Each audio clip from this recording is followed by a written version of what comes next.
Hello everyone, how's it going today? Happy Friday! We are back for some more Lego building, continuing on with the Pirates of Buccaneers, not Buccaneers Den, Barracuda Bay. Jeez. Just my mind is stuck in Ultima for some reason.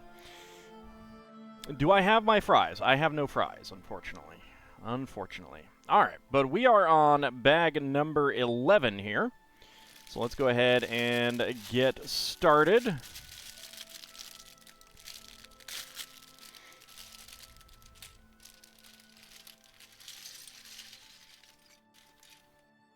we go. Do I have my Smile and my Orange Crush? I have no Orange Crush.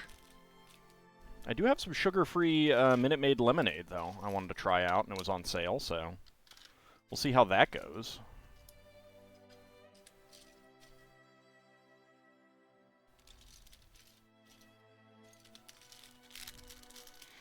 So how's everyone doing today?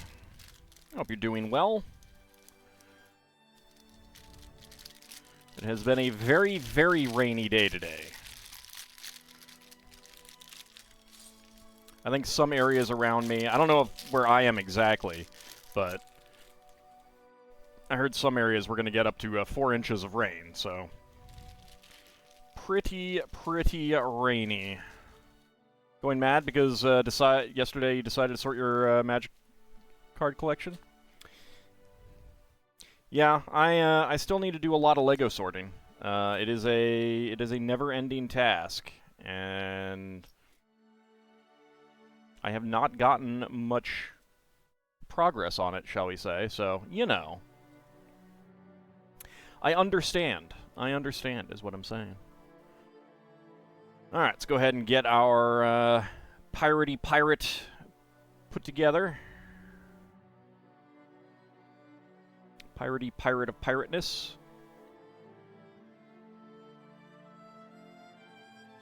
There we go.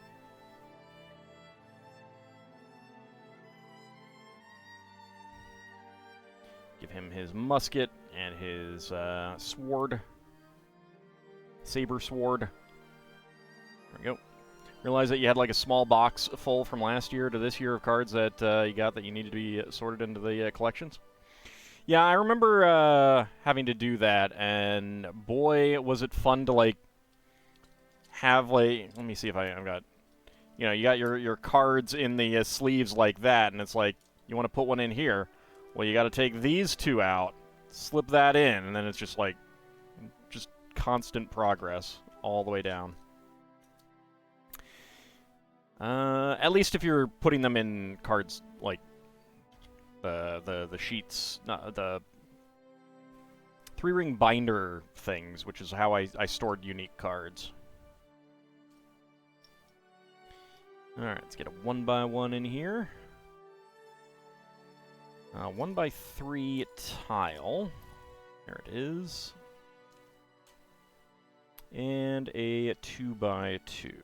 There we go. Alright, so we are making the stern here. Need a collectible minifig game? That could be fun. Get some bricks in here.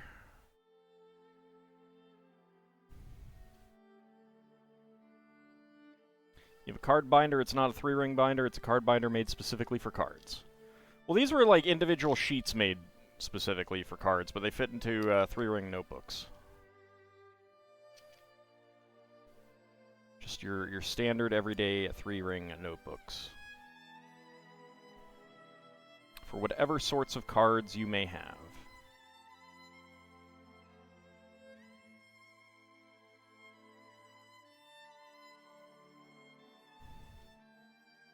There we go. Alright, 2 2x3 plates.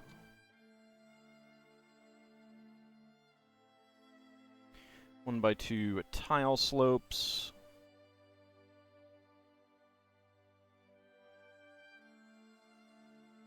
And 3-ring binders and those. Yeah, that's exactly what I'm thinking of, not a rogue AI.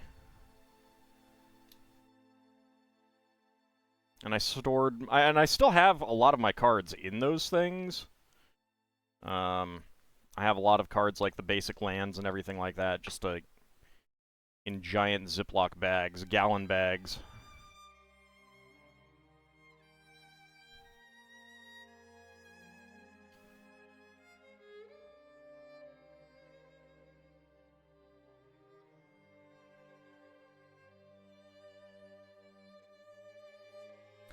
I really should see if they're worth anything. Because it would be nice to be able to get some money out of them. You're using those for your Battletech Alpha Strike cards.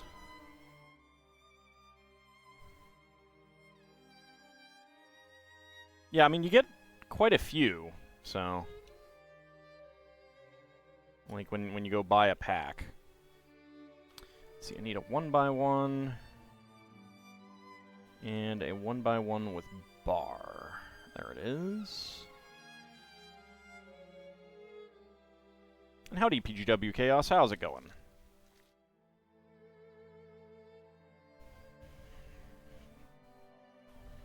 Alright, another 1x2 with clip. I'm guessing that the rudder is going to be attached to that.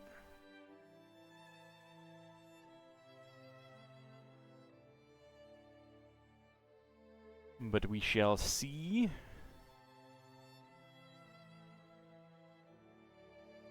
Had a fairly busy few weeks with moving into your new place. Well, congratulations on moving into a new place. I hope everything went well on the move.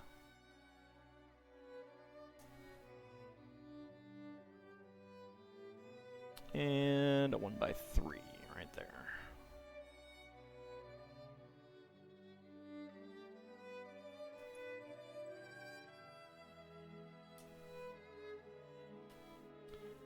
We'll shutter for the rear window.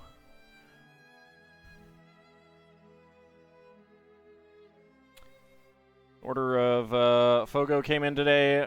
Wish the Danish folk would still make castle sets that aren't $500.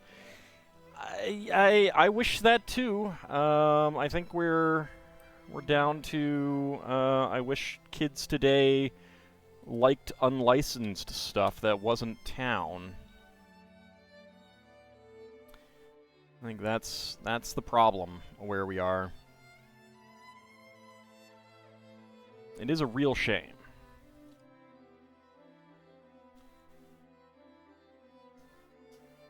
Didn't have a good AC for the first few days? Ugh. I hope it wasn't too gross. Kids have no love of nature or history these days. I mean, there's some good, like, nature-related LEGO sets. I have some of those to build one eventually.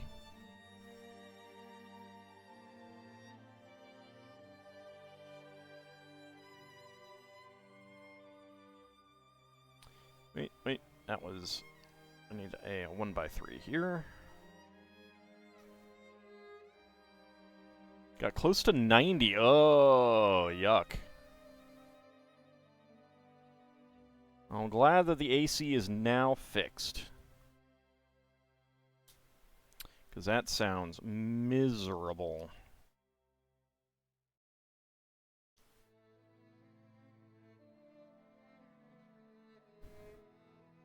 Alright, 1x2 plate, 1x3 plate. Get back here.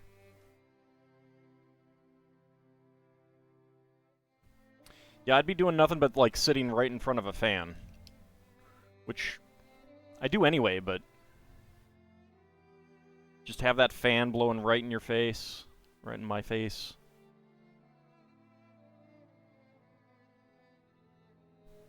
Make the misery at least a little bit more bearable. Finding cards you have missorted into the wrong place. That's always fun. I get that way with Lego. as well. Ended up getting a few fans from your parents. That is helpful. And at least, like, the 12-inch oscillating fans are not that expensive.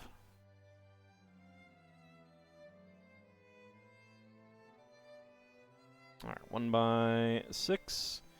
You know what? I bet this is going to be upside down. How did you get in there? I know. It's like, what are you doing? You're not supposed to be there.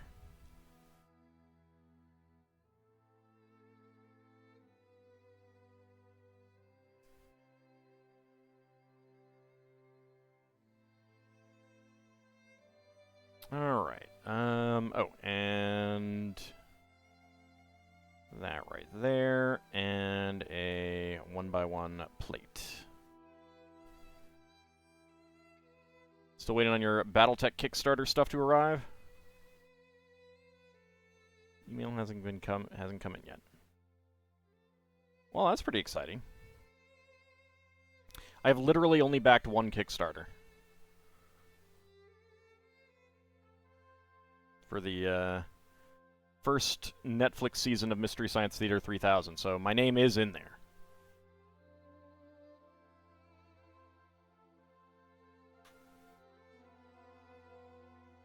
Alright, so this is actually a pretty neat way of doing it. Get that right in there. Okay, 2x2. 2x3. A clear 1x1 brick.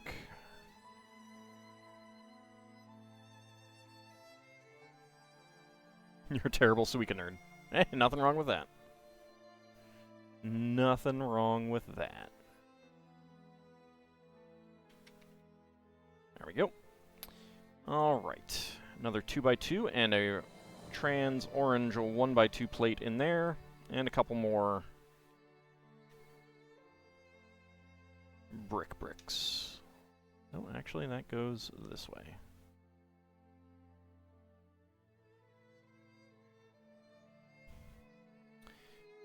Alright. Get our soup here. Cooking away.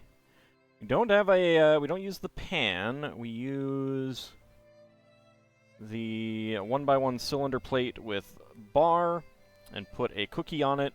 Although this is probably supposed to be hardtack. Clack, clack. Let's see. Teacup right there. And a bottle right there. Gotta get that wine in there. Why would you put a cookie there? Cookies need to be eaten, not left on tables. It's cooking. It's a little stove. You gotta cook it. Again, I suspect it's supposed to be hardtack. Clack, clack.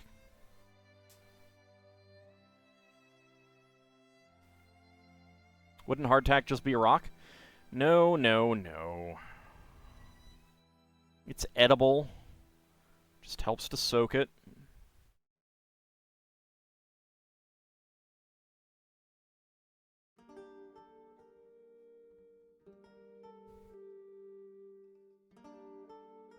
Water or soup or some other liquidy potable.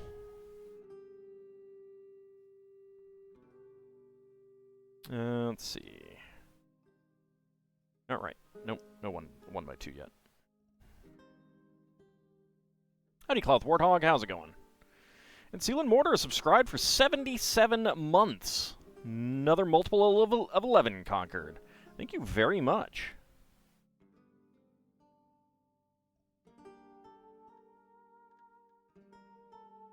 I really do appreciate it. How's it going?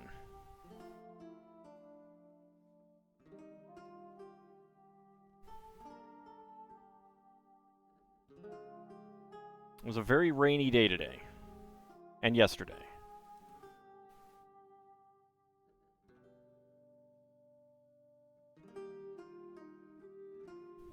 Debbie says hi, and she didn't even bring snack cakes. It's very disappointing. It's not very little either, you know? Pirates and soldiers actually get to eat in LEGO? Of course. Howdy, young Humrond. 100 bits. Thank you very much. I appreciate that. There we go. 1x6 tile. Nope. Don't go on the floor. Macaroni tile, please. Thank you. And 1x2.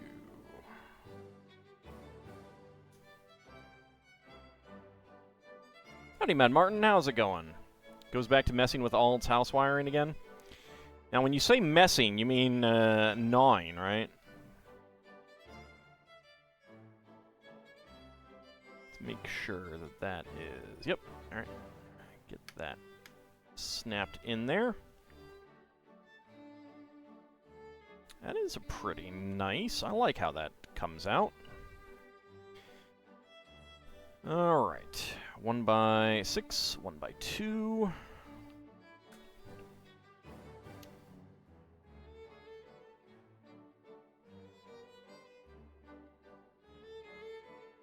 All right, we get the pan over here. And we get a fishy.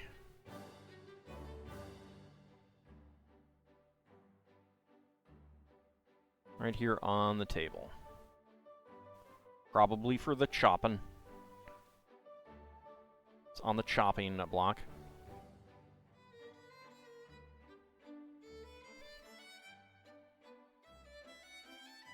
Alright, nothing else.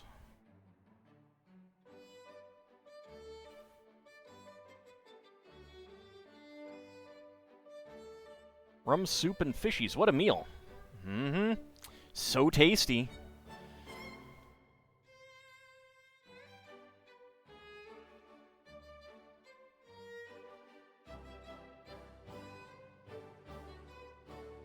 That's how you know you're getting the good stuff. And I just realized I forgot something on the side part. Forgot to get this on.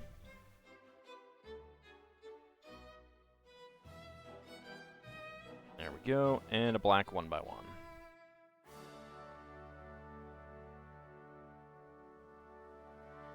Yes, it's chopped salad. That's what it is.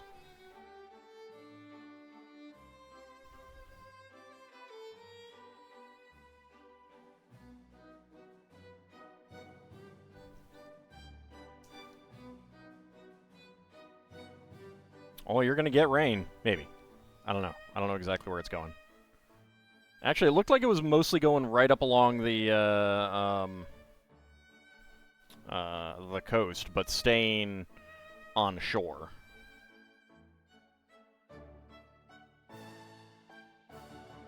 So up over to Boston kind of thing.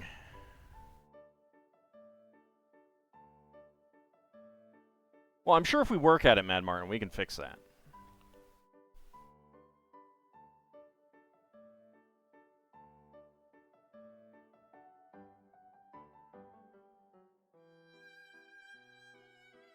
I feel like that's supposed to be a reference to something Gilded Tongue. But, yes, I have seen sun showers if it's not a reference to something.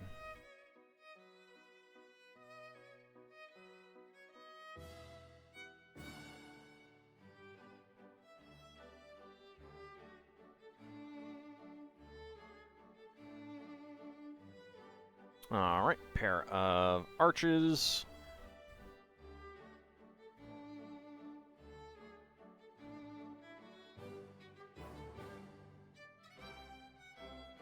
There we go. And then one on the other side. Oh, thanks for those bits on Hammerand. I really do appreciate it.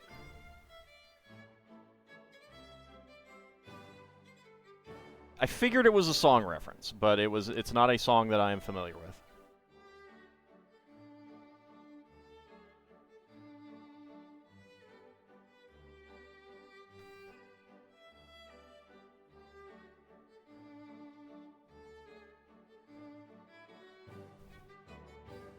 Howdy, Minor Trader. How's it going? Nice to catch a stream. It seemed it might have been a little rough for me between Power Flickers and No Stream Monday. Yeah. Yeah, just things going on.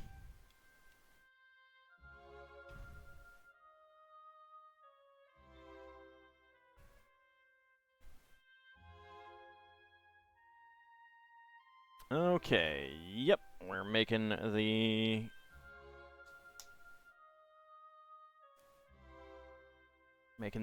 rudder now.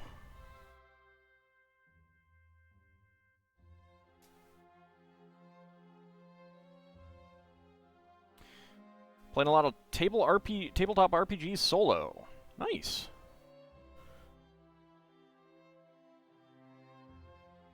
I hope that you're having fun with that.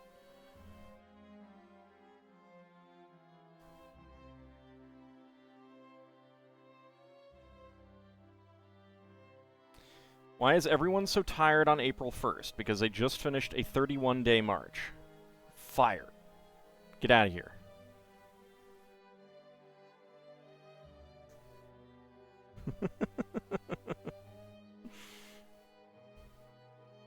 Worst of Devi's leftovers thankfully stayed far enough west of you that you just had to deal with torrential downpour on your lunch break. How much is overpriced corn? $1 an ear? Oh.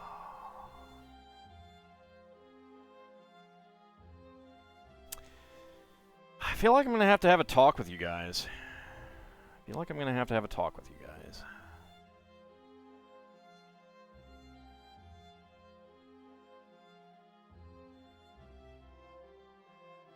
There we go. Double stack of plates there.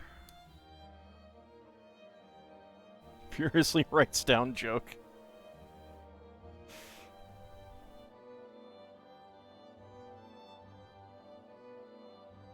How much do pirates pay for piercing? $1 an ear? Oh, man. Did you guys all catch Big Mac-itis or something? Is that what's going on? You feeling withdrawals from the Saturday game?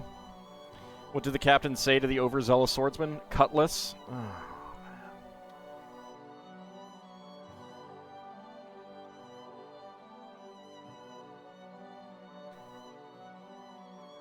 I feel like I might need to have an intervention with you guys. So, that is a rudder that will turn real far. I don't think they're normally supposed to turn that much. Okay, 8x8 plate. They got it from me? Me? That is slander and libel, sir. Both at the same time. That is how serious it is. How do pirates buy their ships? Buy the galleon? Oh.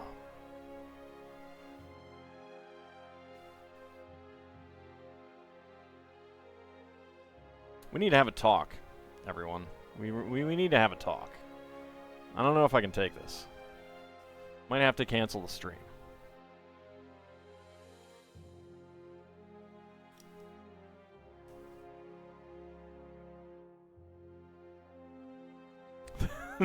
These are all gold.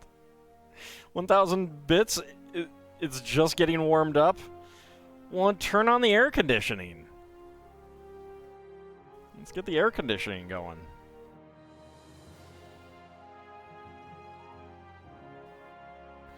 Why do pirates have such hair? They've got a clipper? Oh.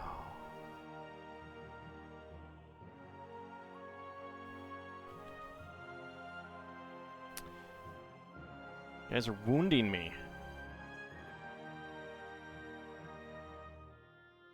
Wait a second. What? Okay. This goes back here. Yes. Yes, it does. Okay. Ah, alright. Clips on there. There we go. Hype pirate jokes. No. Why did the pirate pull out of the stock market? Because he was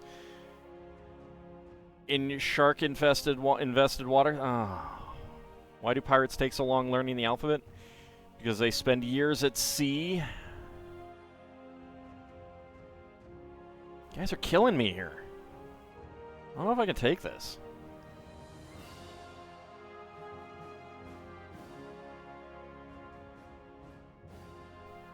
Might have to, like, talk to your parents or something.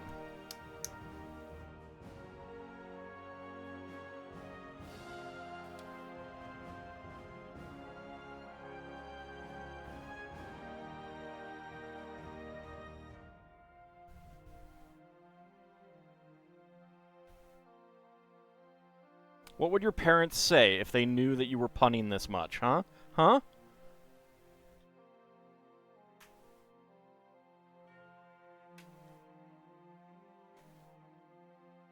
They'd laugh.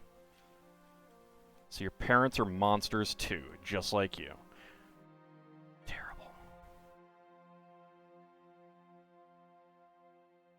Oops. Let's get that back into the pot. There we go. They'd be proud and join in. Why were the kids so restless in pirating class? Because they were overboard.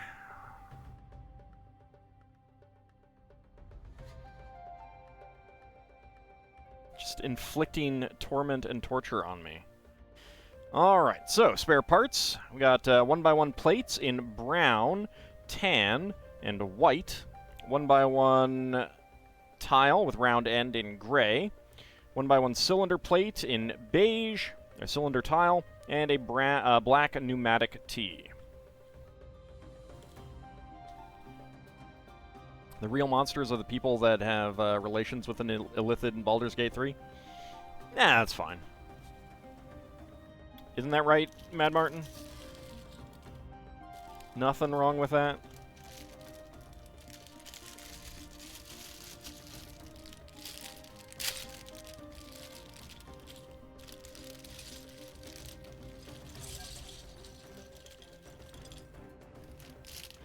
You encourage relations with illithids. What do you call 3.14 men out at sea? Pirates? I'm gonna go tell my mother that you guys are being mean to me.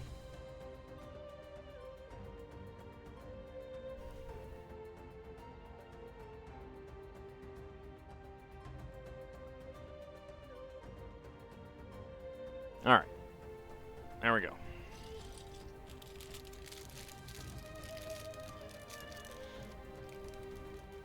Do illithids even have such organs? Wouldn't you like to know? Yeah. They might even have 4. Time to pay for all those canceled streams? I suppose that's fair. I suppose that's fair.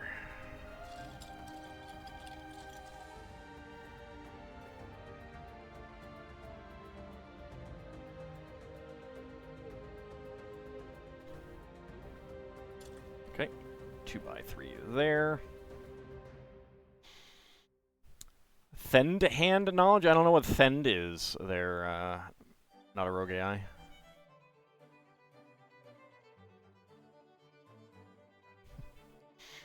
It rhymes with first.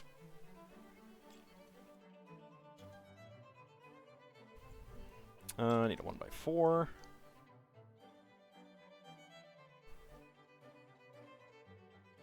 And a half arch. One more and then you're done? Really? Really? What is a pirate's least favorite cardio exercise? Planking. Arr, I'll make you walk the plank.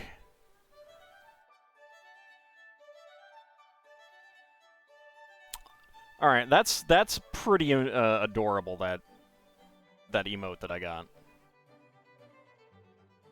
I'm not gonna lie, I'm pretty happy about getting that one. You're typing while otherwise occupied. You know, if you need to step away, you can just say that. Howdy, Clelk, how's it going?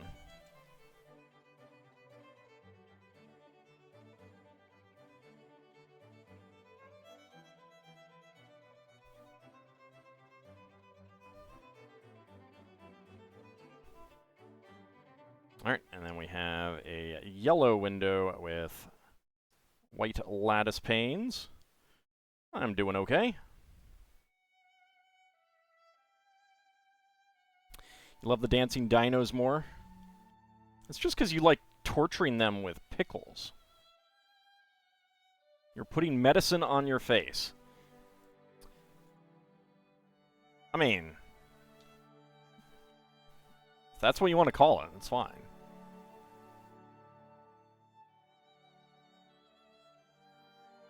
I don't judge.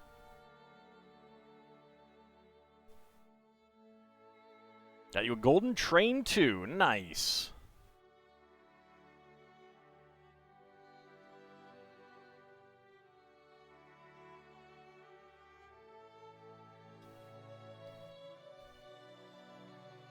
Alright, get a little window side table here.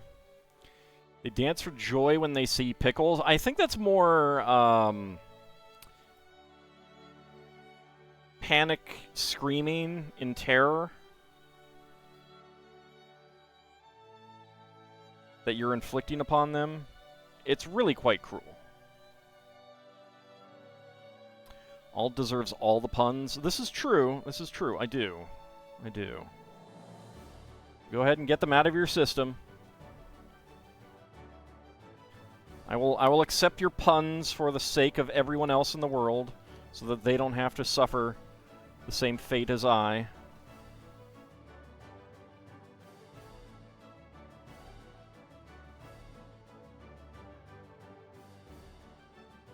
See how long it takes Twitch to show it, though? I mean, I'm seeing the current hype train conductor, if that's what you mean.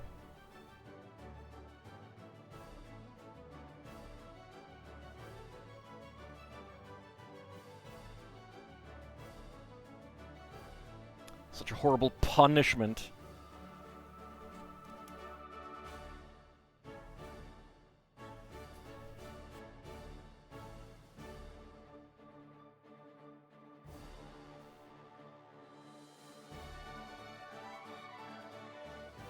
I'm gonna have to find something for next week that you guys can't make as many puns for.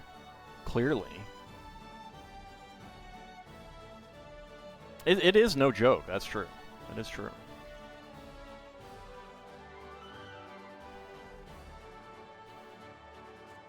I'm surrounded by monsters of the pun variety.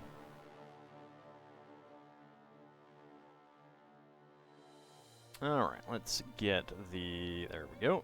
Hinge brick.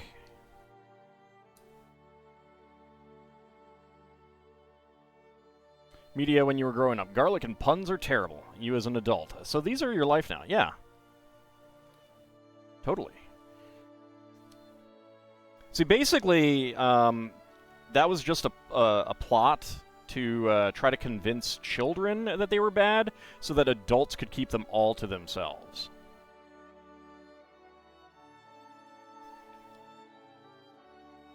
I don't know that there are any... well, okay, there are a couple friend sets that are big enough to do on a Friday, but I don't think I have any. And besides, we have bit goal rewards, or bit goal winnings to do. So we either have the lighthouse or the train next week. No Spelljammer tomorrow, no. Sorry. Which reptile makes the best pirate? A navigator? Do they also say, hey, listen!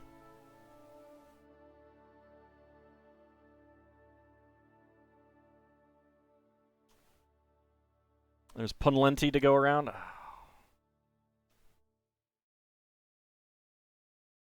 Wait, nope, that goes right there. Alright, flip it around.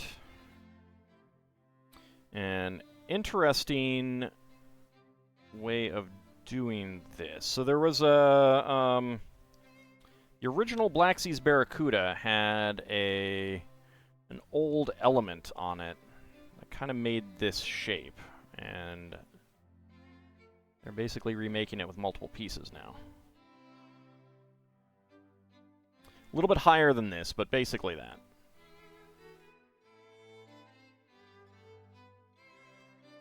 Can't let go of how often you can make these puns. I mean, it's okay. You can, though. You can let go. What happens if you take the P out of a pirate? He becomes irate. Is the YouTube poll for Watcher's Choice Let's Play still open? Yes, it is. I will probably end it this weekend. I don't know that there's been much movement the last couple days. I haven't had a chance to look.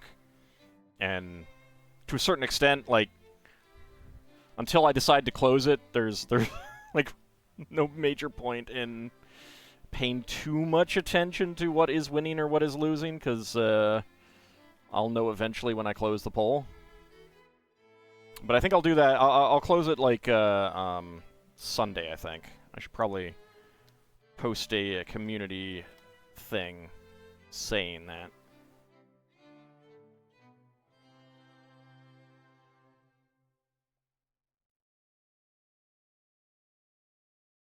Anghamran, don't do it. I know you're going to do it. You're going to go vote for Ultimate 8, aren't you? There's 2 polls.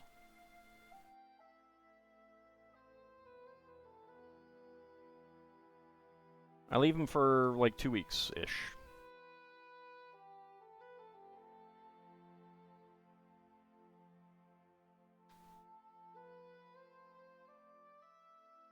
Already did? Oh. Can't believe it. You need to make some more accounts. Might cover all the games in the poll, just in whatever order they're in. There are definitely some games on there that I will be playing at some point, guaranteed, whether they win or not.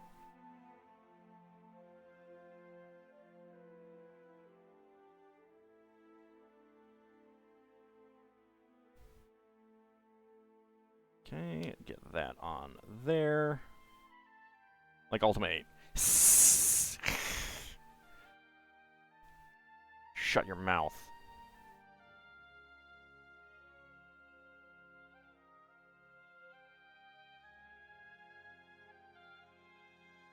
So an interesting way of doing the rear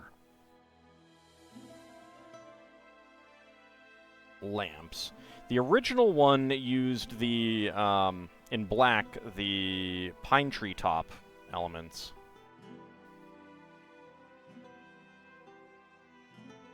At least it's not 9. That's true.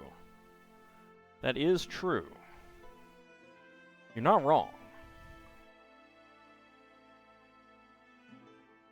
But that doesn't make that much difference. It's still 8.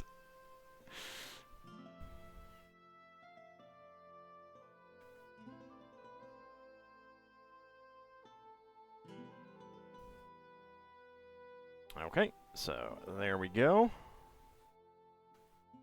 Comes in at an angle there. What's a paladin?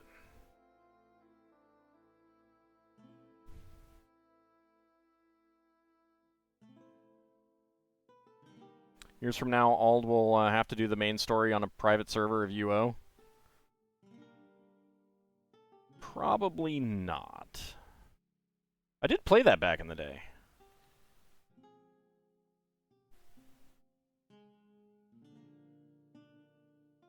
Yeah, that's kind of my response there, Anghamrand.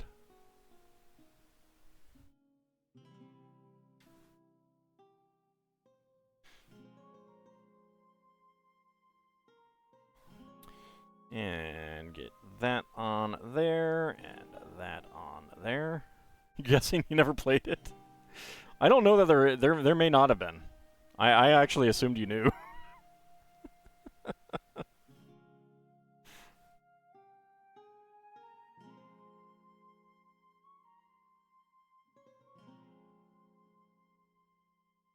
Alright, gold 1x1 tiles with top clips. And we get a vine on here. There we go.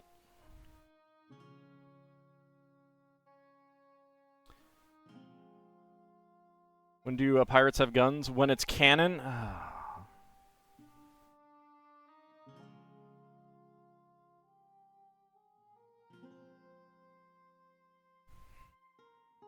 Alright, and then we get another lamp here.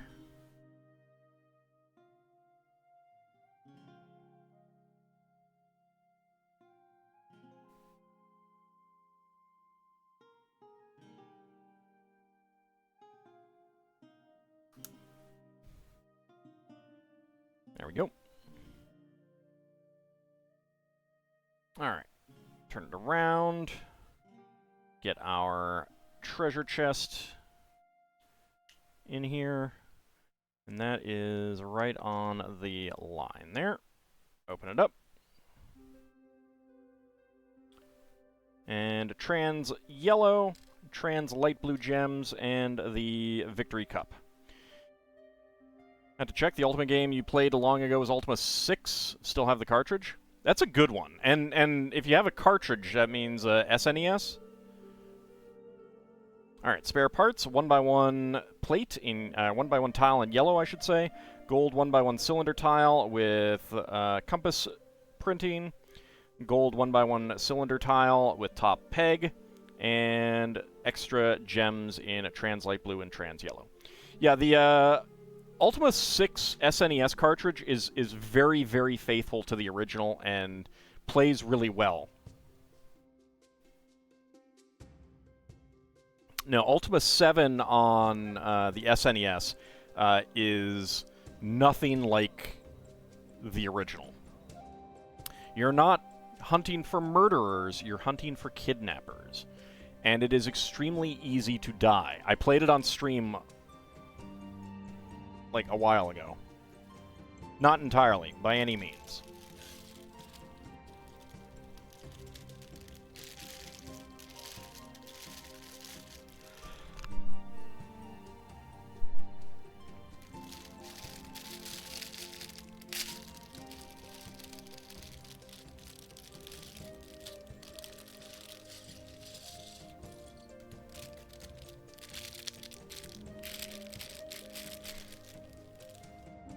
Alright, there we go.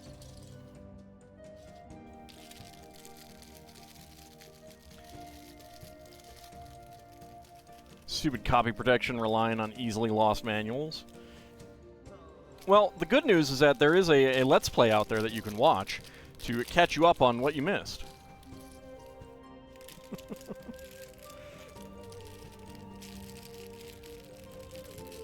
Could never escape Lord British. It sounds like a terrifying horror game. Nell knows all about that. What makes a cucumber a good travel arranger? Their diligence? Should put a little bunny in a pickle now.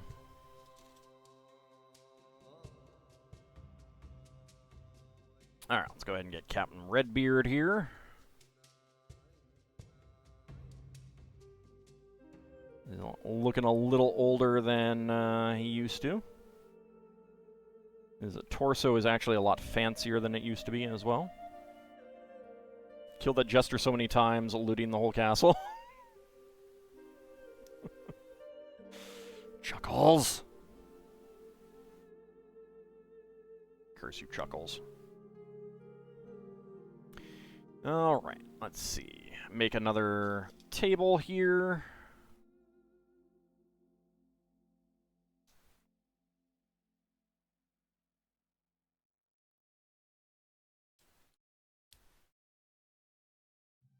What did Chuckles do to me? He existed.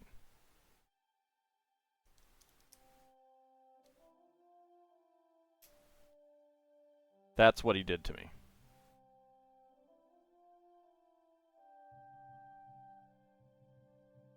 He knew better than to exist. Get our map on there. And get these on here. Chuckle stole my toy truck at a beach. Oh, no, no, no, no, no. No. Chuckles is worse.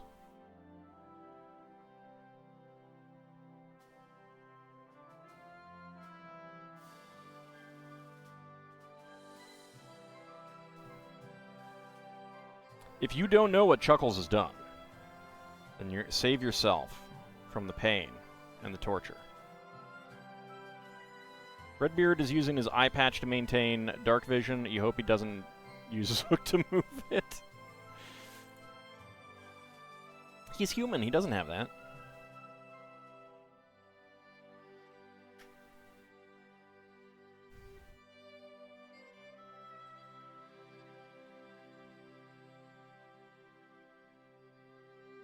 Alright, get some candles in here.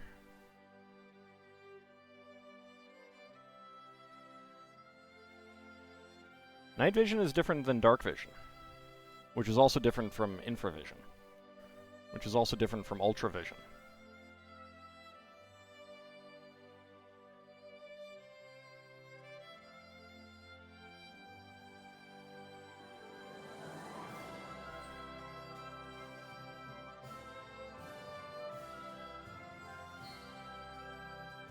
There we go. Nice little candelabra there. And that goes right there at the back, but to the side slightly. And it's all different than ColecoVision. Actually, Mad Martin, it's not. Which is different from, bright light vision. Oh, neat. I like how they do this. Okay.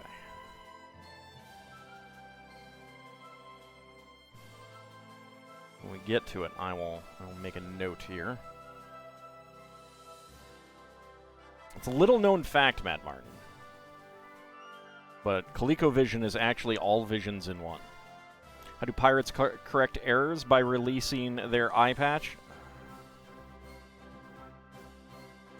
Did order your nerdy boss a few of the D&D blind boxes for a belated birthday gift? You mean the Lego minifigs?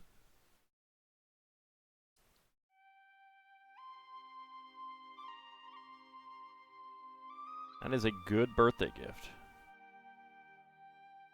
Alden is amazing ColecoVision Dreamcoat? Yes.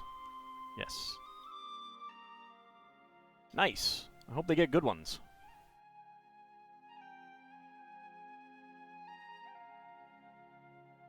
Hopefully my car will be back by the time they come out. I can go to a store and scan them. Get ones I want. You hate getting up in the middle of the night trying to sleep and walking into a bright room? Well, have you tried not walking into that?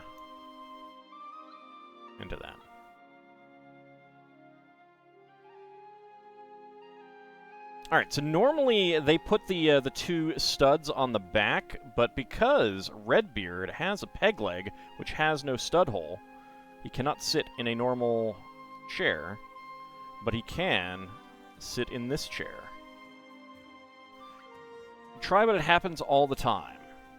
Are you sure you're trying hard enough?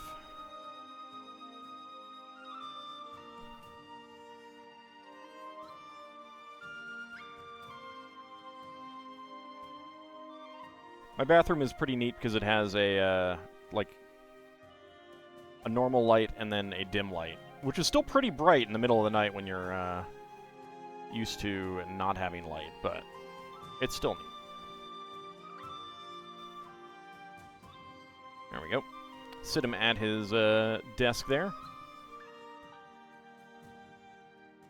Alright, then we get a flower, a cone, a fez cone, 1x2 double half arch, a white head, and some hair.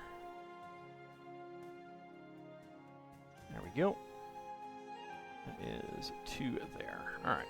Nice little bust statue. Or in that case, a bustless statue. Alright, there we go. One by one, and clip. There we go, one by one with clip.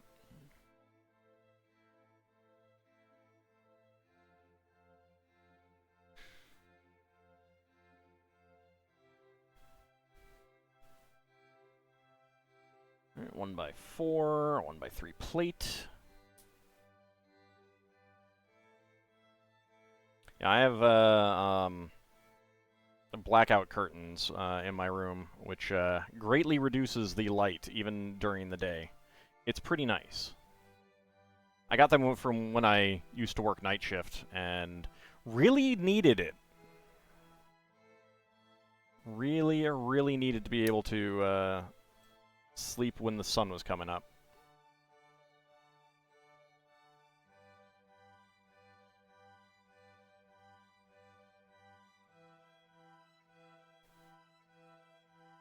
So now I go to sleep in blissful pitch darkness. It is fantastic.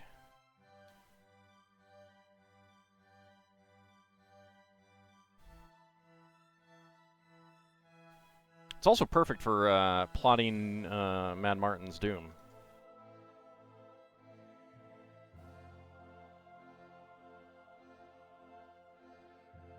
Don't tell him I said that, though.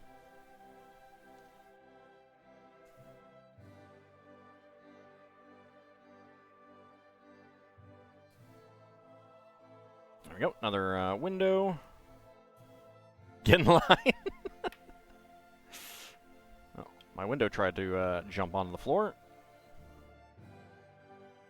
I mean, I'm a dragon. I can just kind of, like, incinerate everyone else in line, so that's fine.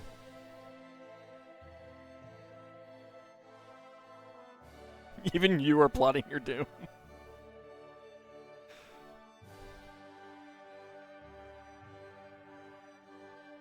Well, now that's just not right, Mad Martin.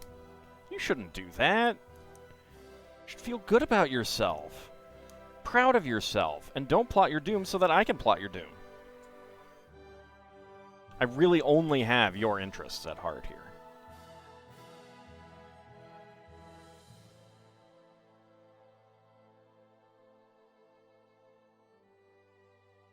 Only Bahamut has that ability. Wow. Totally dissing my dragonness.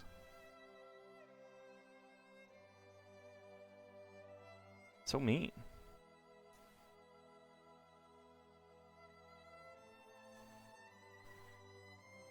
There we go. 1x2 brick.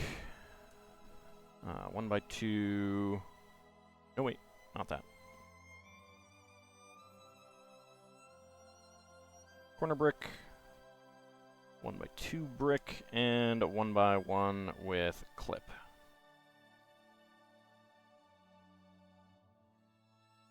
And then 1x2, or 2x2 inverted slope.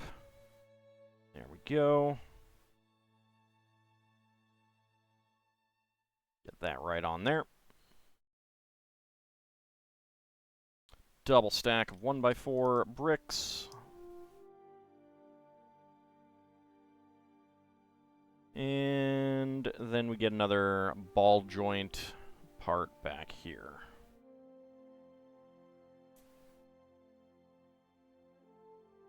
There we go.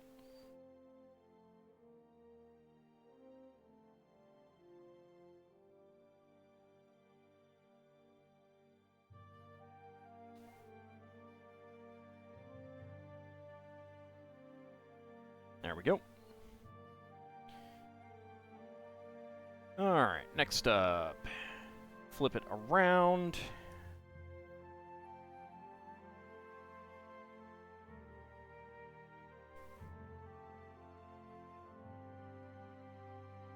And there we go. Alright.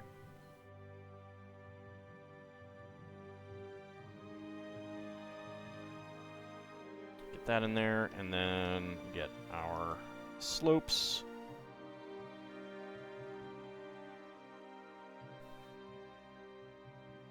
One by 4. 1x1.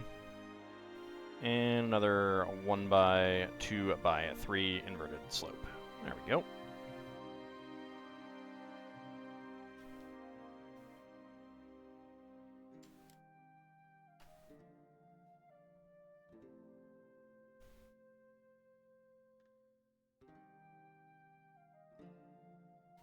Okay.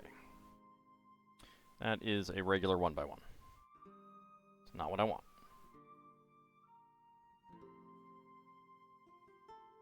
I do like how so much of this is maintaining the feel of the original Black Seas Barracuda.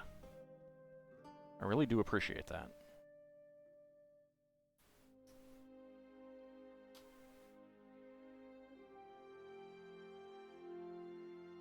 Like the yellow and black, white windows, that kind of thing.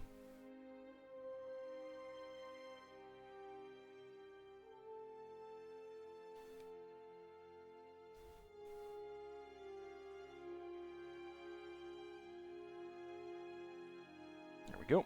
And 1 by 8 tile there for the railing.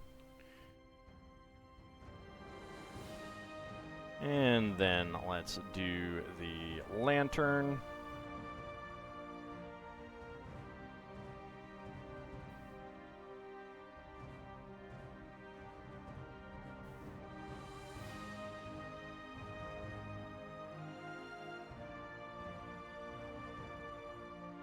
There we go.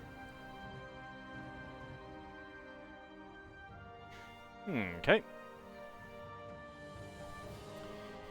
Flip it around on the inside.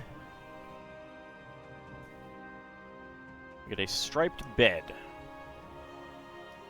Maybe he's missing being in prison.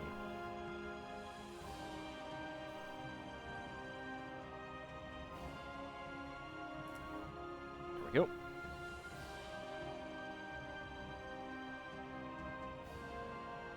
And it's basically like a Murphy bed. Folds up. That's pretty neat. Okay, go ahead and get that right in there.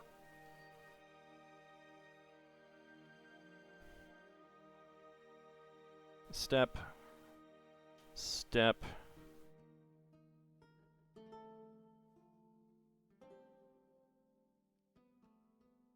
Half arch. Who is Murphy? You don't want to know.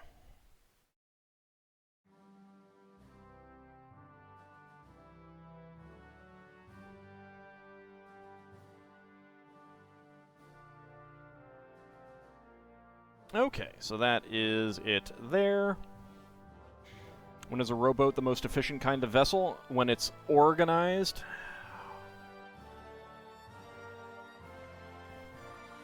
I'm going to report you guys again. Definitely going to report you guys again. Alright, so spare parts. We've got a gold epaulette, white 1x1 plate flower, dark orange 1x1 quarter cylinder tile, and brown 1x1 cylinder plate with bar. There we go. Alright. And now, bag number 14.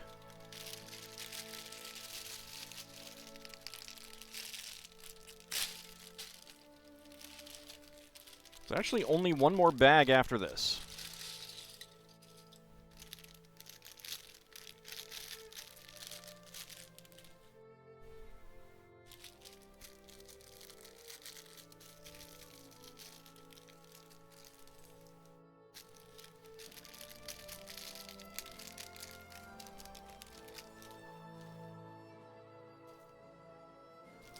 There we go.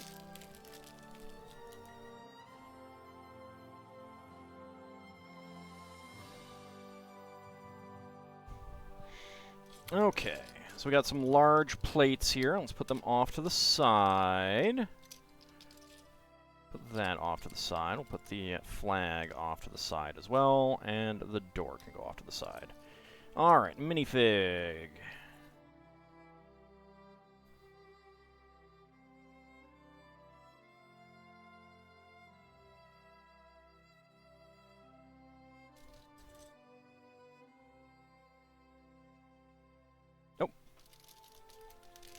There's another bag 14. No wonder I couldn't find all the parts.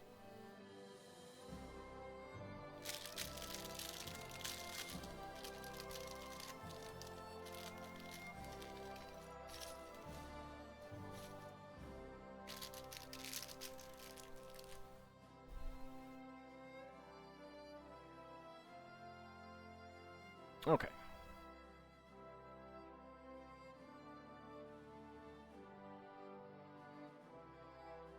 And we basically get the same lady that is in that was in El Dorado Fortress. Different outfit though. So that's cool. There we go.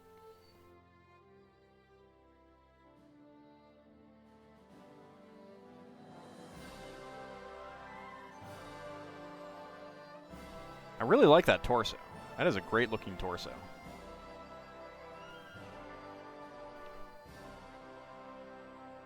You like her hair? Yeah. Yeah, that's one of my favorite current hair pieces.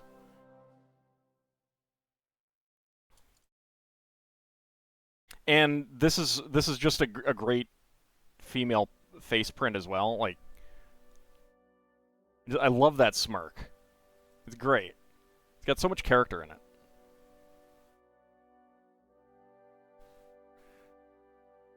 Alright, let's see. I'm looking for dark brown 1x4 tile.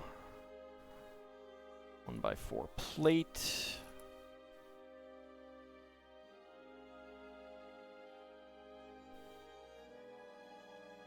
Also 1x3 tiles.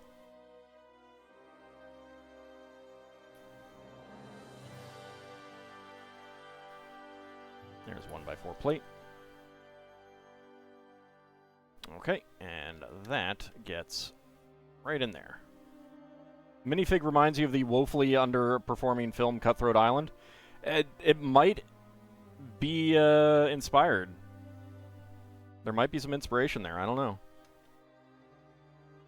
That was Gina Davis. I'm not sure if I've ever seen that, actually.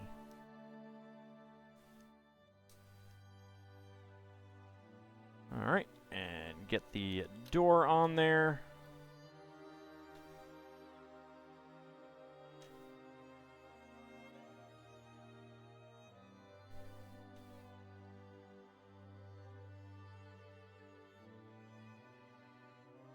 There we go. Pretty sure you haven't played a bit of the games, though? Well, that's unusual.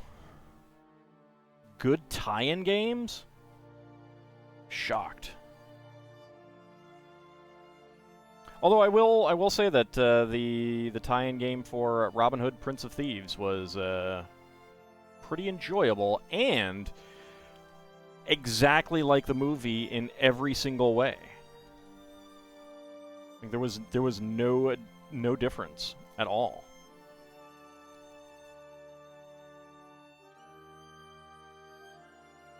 It did kill the studio, but I think they were doing. I don't know that they were doing so well in the first place, and I think they just like expected it to be a hit, so they went all in on it, or something.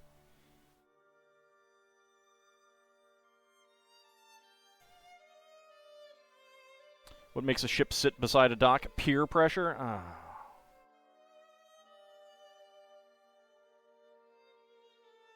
Quick, someone have an intervention with Lil Bunny before she injures herself.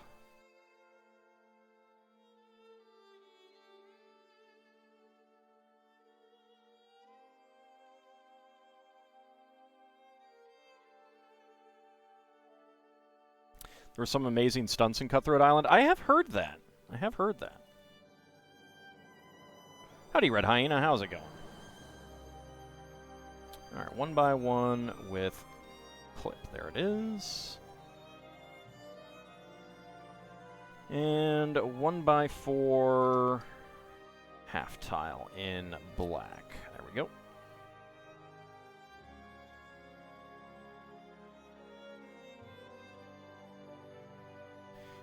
Of all the roles Frank Langella has had, you're sure he would be disappointed to hear you liked and the most fond of his Skeletor? I mean, I suppose it would depend on the why. I think there's a fair thing that most actors would probably feel flattered, at least to a degree, about anyone who likes any of their roles. But it would also depend on why, to an extent.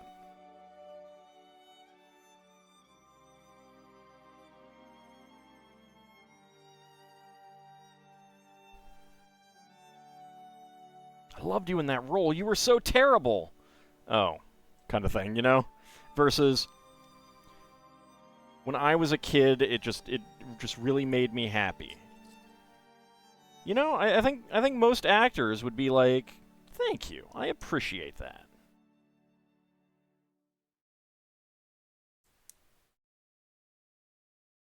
I mean, I would. He was the best part of that Masters of the Universe movie, and you think he was the best Skeletor? I mean, is it really that hard to have a best part of that movie? I don't think I've ever actually seen it.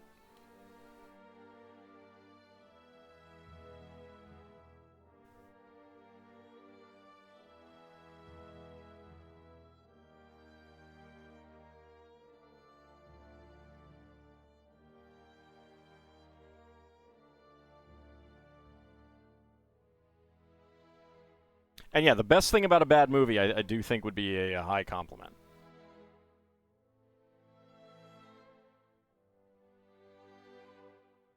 Alright, that clips in right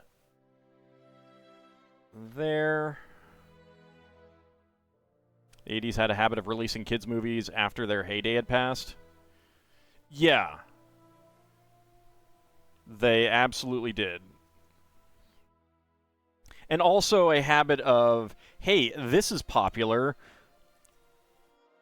that has nothing to do with television or movies or anything like that, and let's make a movie out of it. I may be thinking of the Garbage Pail Kids movie.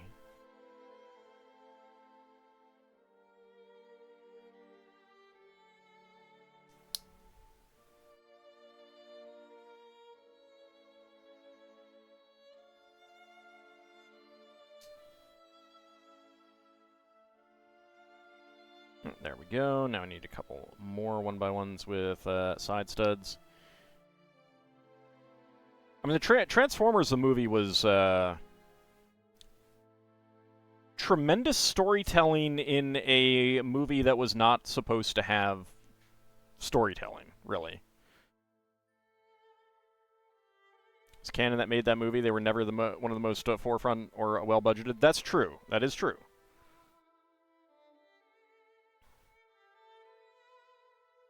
They very much made it much too late.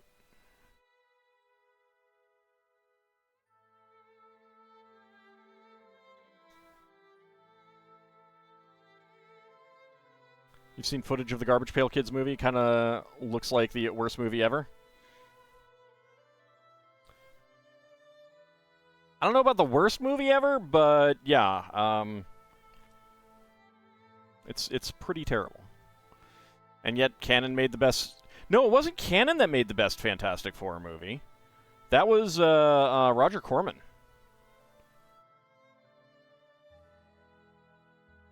You still amused that Transformers was Orson Welles' final role? That is it is a thing, yeah. No worries. It is easy to mix those up. But yeah, like, the Fantastic Four movie was not intended to be released by the licensor. But the actors didn't know it. So they were actually trying. And there has never been anyone as good as Roger Corman at making a movie on a limited budget. And there is a reason why Roger Corman shows up in so many movies as with little bit parts. And not just his movies. But, like, if you go back and watch Apollo 13, he shows up near the beginning of that. He's a senator. Oops, I want black one by ones. And it's because Ron Howard directed it, and Ron Howard, I think, got some of his first directing roles, directing jobs with Roger Corman. Yeah. So many people got... And, like, there's an interview with Jack Nicholson. Jack Nicholas? Whatever. One of those is a golfer, and the other is the actor. I obviously mean the actor. And when he starts... And this was, like, years ago. This was before he passed. He was asked about Roger Corman, and he actually tears up.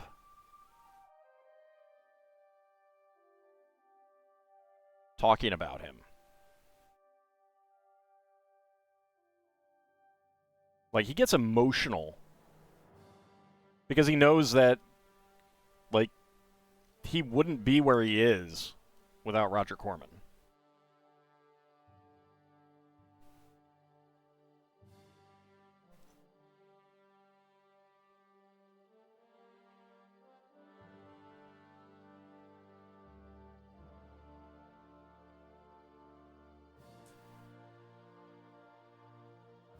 And from everything I've seen, Roger Corman was just, like, a really nice, genial guy.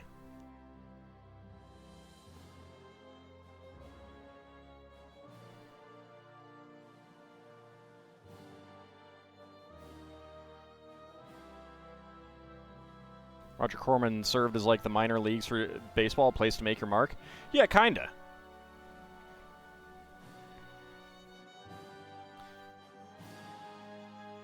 But, like, he... like, there is a term called the Roger Corman School of Filmmaking. It obviously was not a real school, but really, like, so many people just learned the craft working with him. Directors, special effects, actors. Sounds like, yeah, from what you can tell, Roger Corman was akin to at least what we think Ed Wood was. I don't think there's any real comparison other than the fact that they both made bad movies.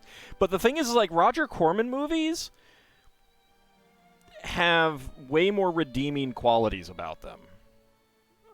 In terms of, like, there's actually good filmmaking in it. Like, Ed Wood had heart, but he was really bad at what he did. Roger Corman was really good at what he did.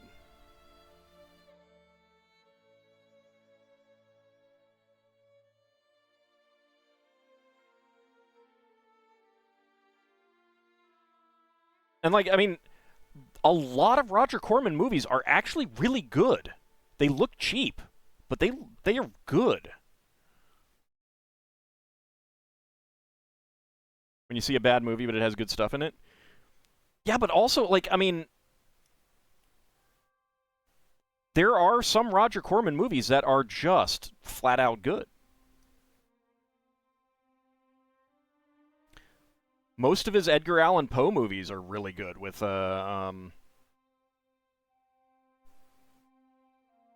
Vincent Price.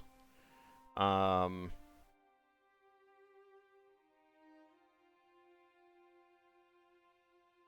all of them are Superman 4, no.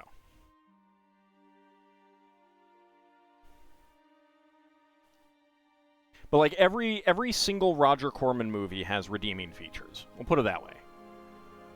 Like, no matter how bad a Roger Corman movie is, it has redeeming qualities about it.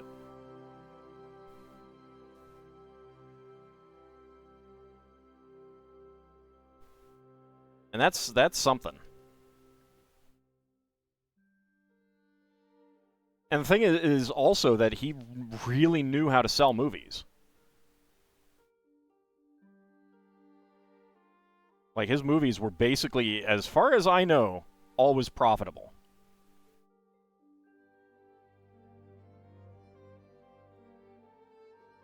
Maybe not always, but but pretty close to it.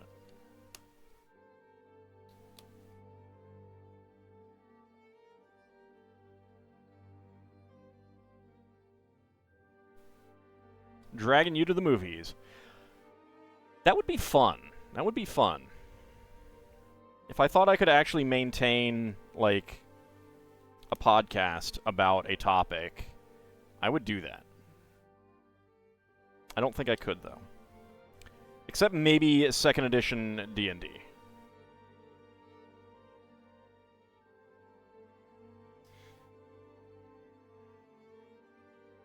Like, I couldn't do Lego because so much of Lego is about the actual building, like, and I don't know enough about the history of Lego. Like, I know enough to talk casually about it, kind of thing, but I don't know enough to be interesting in a serial podcast kind of way.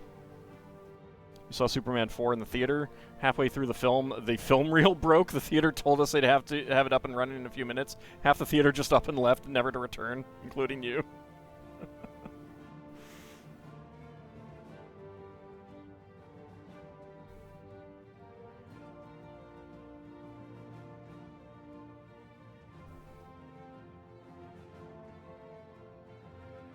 There we go.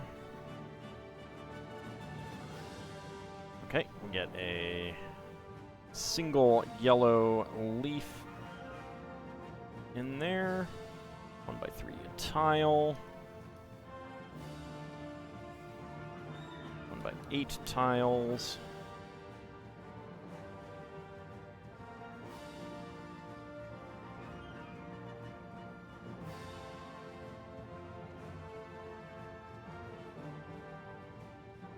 Okay.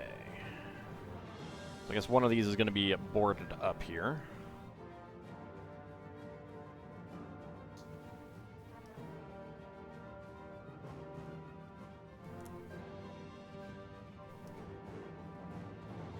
There we go, and a 1x1 tile with clip. A vine.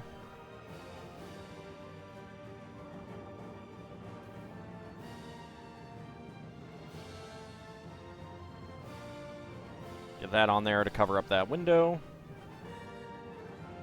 Open that up a bit so that the vine is forcing it open.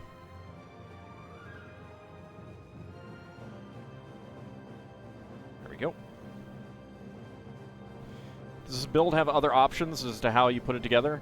The sections of the ship will come off the base and form an actual ship.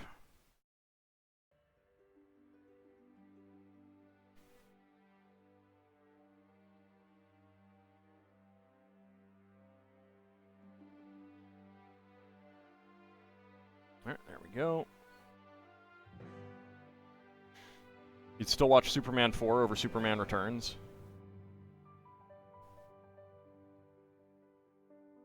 Alright, let's see. Give that a little bit of space. One thing that is never your favorite in D&D is shopping and equipping a character. You like equipment packages to choose from, though?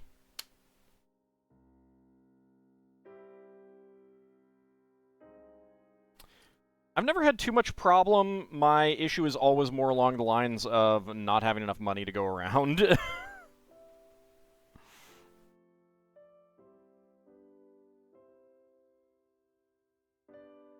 Alright, let's see. 4x10. 2 1x6s. Right there, and right there.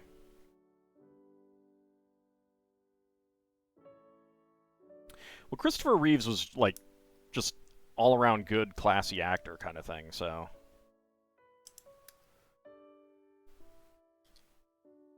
He could be miscast and stuff like that, but he'd never just, like, phone it in.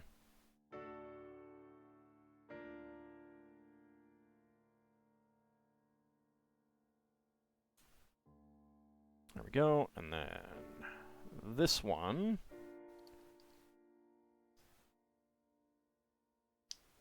Right there. Okay, flip it back over.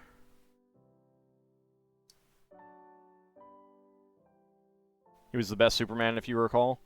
I mean, that's always going to be subjective, but I think he is widely regarded as the best.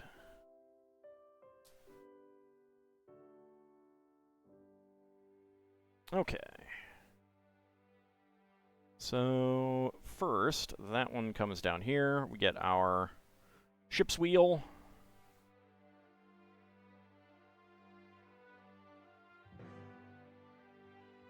Get those chains in there. It's great to watch the OG Superman movies and watch how he's able to be Clark Kent and Superman perfectly.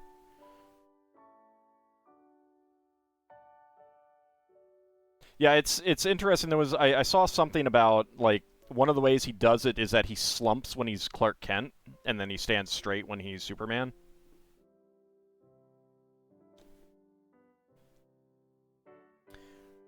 And it's not something, like, you kind of gotta pay attention to body language to see it.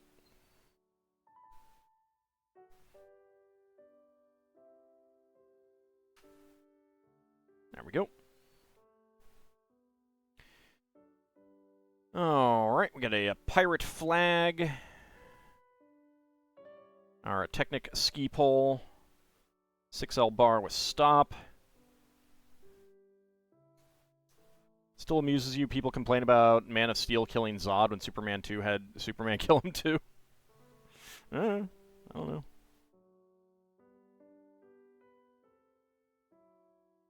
I haven't seen any of those in, like, forever, so... Like, Clark Kent is a 6'4" built dude and everyone dismisses him as his loser dork. Yeah. And it's just, like, so much of it is just the posture.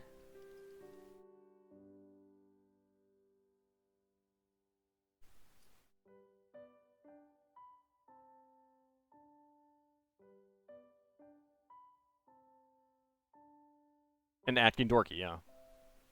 Oops. Alright. Let's go ahead and get these.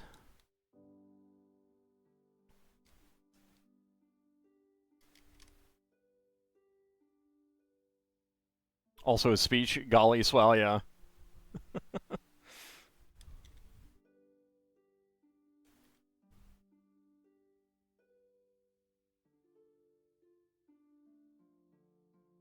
Alright, some cannonballs back here. There we go. 1, 2, 3, 4, and 5. There we go.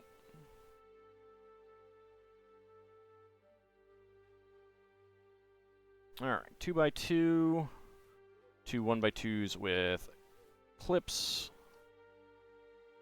1x2 with Technicolor, and 1x2, and then 2x2, or 1x2 end peak slopes. Alright.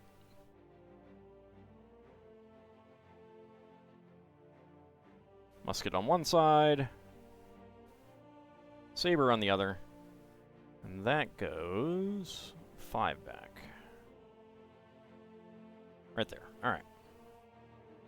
So the ship's wheel will plug in right there.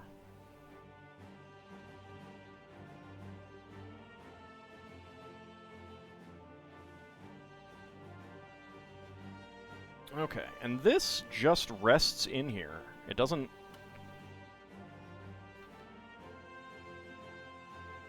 doesn't click, doesn't do anything, it just rests. Which is fine. Makes interior access pretty handy. Fold down the Murphy bed. For not Captain Murphy.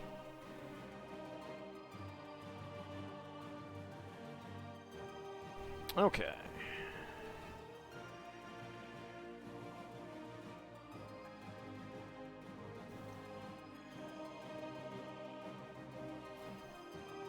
Get our wheels on.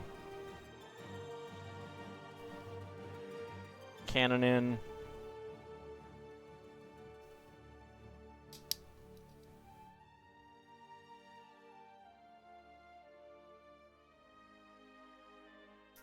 There we go.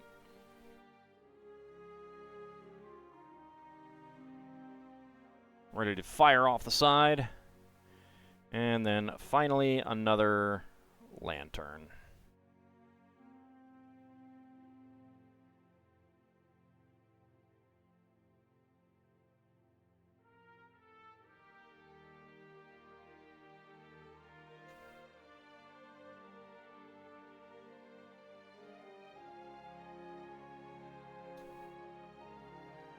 There we go.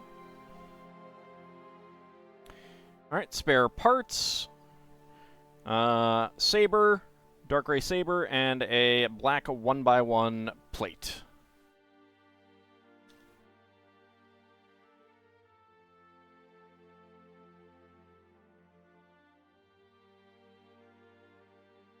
Okay, so let me take the cannon off for a moment.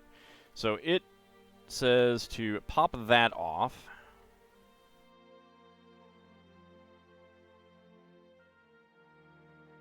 Connect it up there, huh? Alright.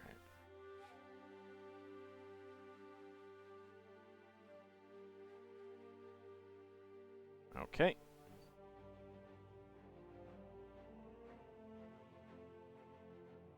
Oh wow, that is back heavy. I lost a leaf somewhere. There it is.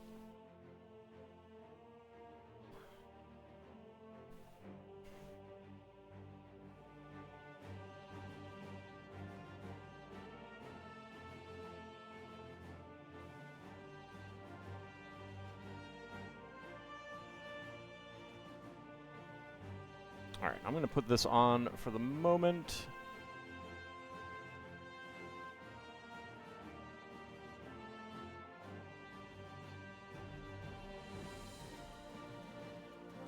So that does not do that. Let's move that. Alright. So I do need the other one of these. We're probably going to need to use that string soon.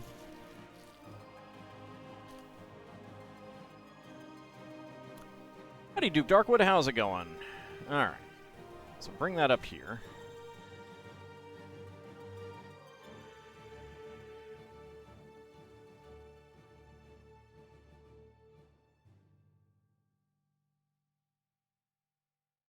I'm going to pop this out a little bit.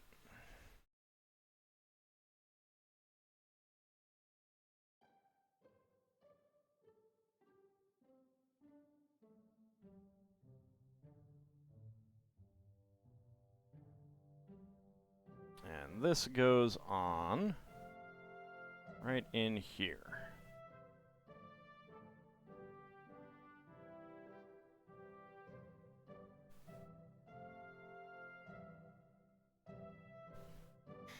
There we go. And you know what? I'm not going to put this on because it's all the way in the back.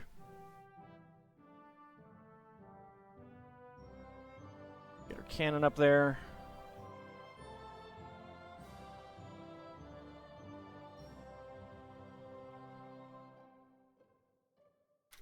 Ah. I pulled too hard. On the wrong spot.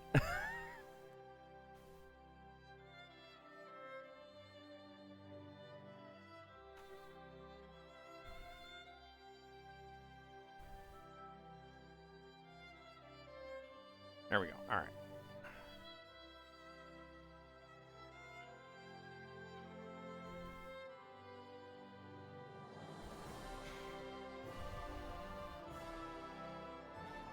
All right, so it's not quite the end. It's not quite the end, but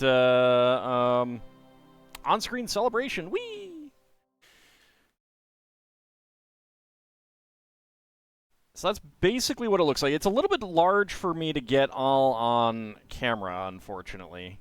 We did see that side previous streams, but yeah, it is a little bit difficult for me to get it all on camera at the moment. Don't you just love how often Pirates make it a point to savor the moments? Oh, terrible.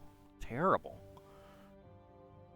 Okay, so that is the Pirates of Barracuda Bay, but we are not done. Still have all the parts of the base separate from your other disassembled sets. You could convert this back pretty easily if you had space.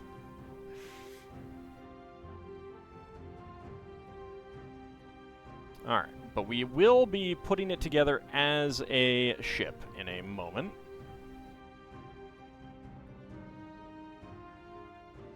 But yeah, so you can get another view of it there on the instructions.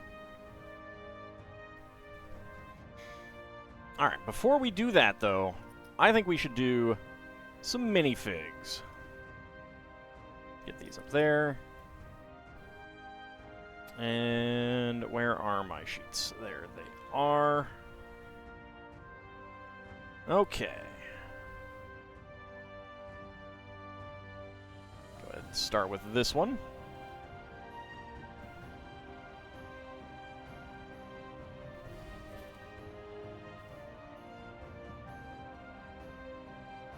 And let's get some dice that we will need.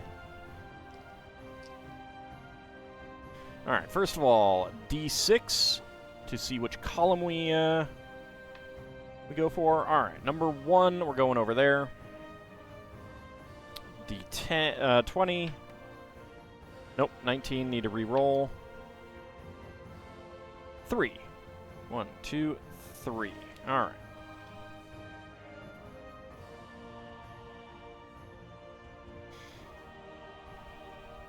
You want the D&D minifigs already? So do I. So do I.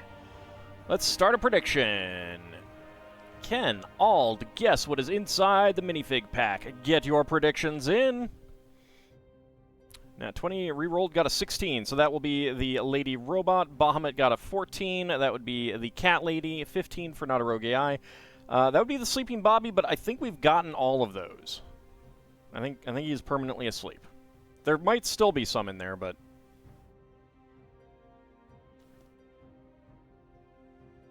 One of these days, Ald is just going to bring out a bag of small figs. I mean, I got bags and bags of small figs. I got bags and bags of heads. The heads could roll if I pulled those out. Alright, get your predictions in. About a minute 10 to go. Time for the most absolutely assured guess ever. A Minotaur Dock Freight Mover. We should make a D&D Dragon set, at least a standard 10 and Bahamut and Tiamat. Oh, the fruit. The fruit.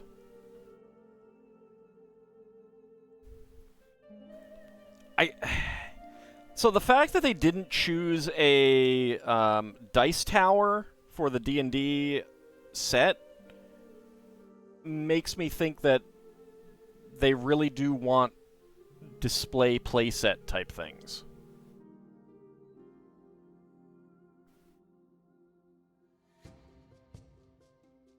A boy can dream. That's true. A boy can dream. And you have a template to build the dragon, so you could always base it off of the one in the existing D&D set. Alright, just a few seconds remaining. Get your predictions in. I've got my timer ready, and there we go. Alright.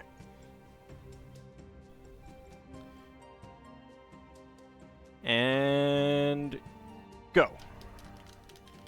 Let's see. What do we got?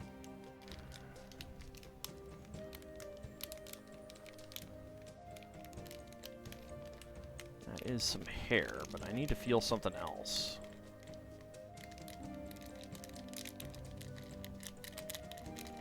Something other than the base and the torso and the head and stuff.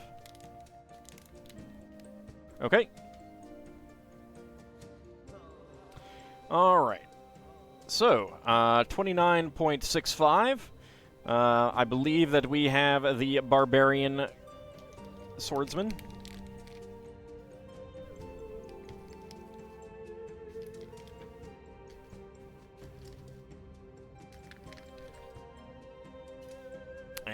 And that is indeed correct. All right, so let's choose that prediction. All right, 20 to 50. Complete the prediction. And who is getting the hams? Seal and Mortar and Gilded Tongue getting all the hams. Very nice. Red Hyena and Bahamut going for within 20 seconds. Anghamron going for 50 to 60. And Lel Bunny going for no.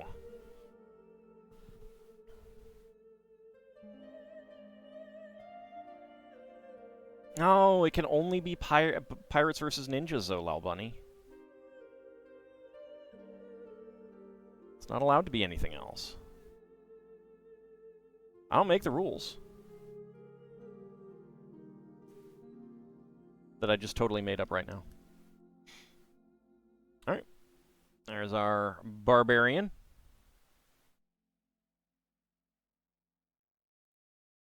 Pirates are ninjas? Not sure that that's accurate. Alright, so that is our second Barbarian. We are still missing the Islander, which would have been really nice to get during the stream. The Gingerbread Man, the Scientist, and the Sock Hop Waitress. Okay, let's go ahead and pull out our next one.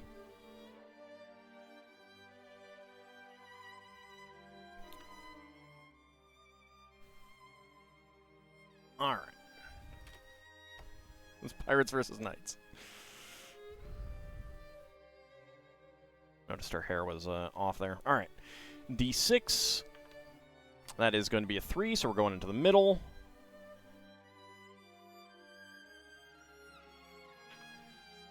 $16. I'm not sure if there are 16. 1, 2, 3, 4, 5, 6, 7, 8, 9, 10, 11, 12, 13, 14. No, there are not.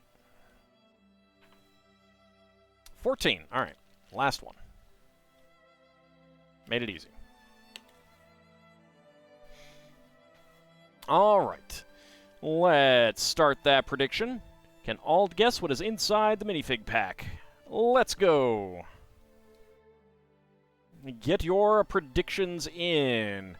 Got a 19 rerolled, got a 6. That would be the birthday girl. Not a rogue, I got a 7. That would be the dragon. I will roll.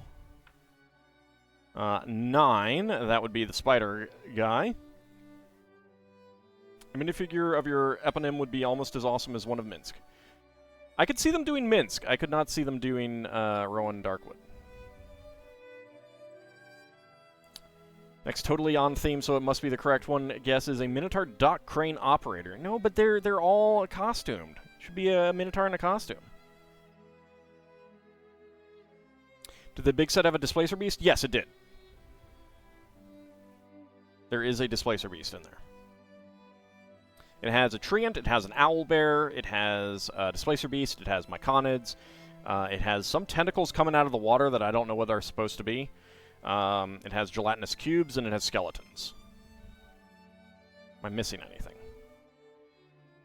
Surprised there wasn't a Piercer. Alright, get your predictions in. Yeah, no, I mean, there is a Planescape setting out, but it's just mostly the Outlands and Sigil.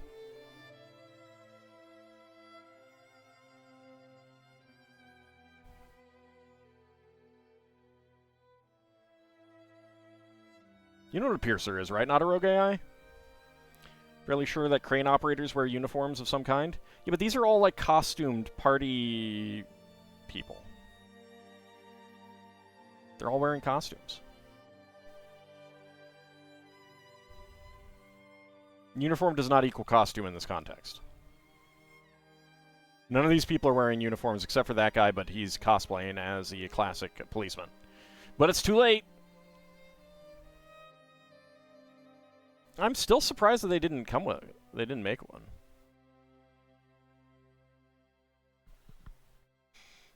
Alright. And predictions are in, so go.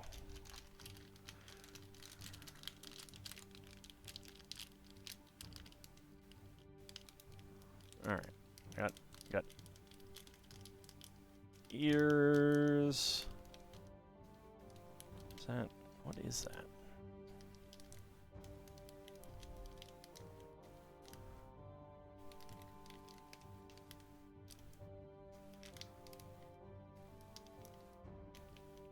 Okay. 30.51, figured it out. I do believe that we have the cat costume person.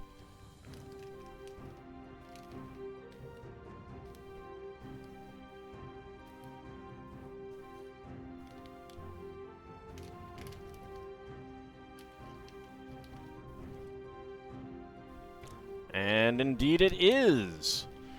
All right, so once again, 30.51. Let's choose the outcome at 20 to 50 seconds. Complete that prediction. And who got the hams? Red Hyena and Sealand Mortar getting the hams. Bahamut going for within 20 seconds. Anghamron going for 50 to 60. And Gilded Tongue and Lel Bunny going for no.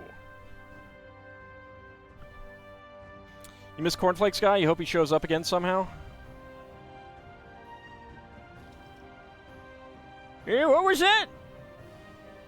You know, I'm never far away from your heart. All you have to do is wish upon some cornflakes, and I'm here. Hoo-hoo-hoo.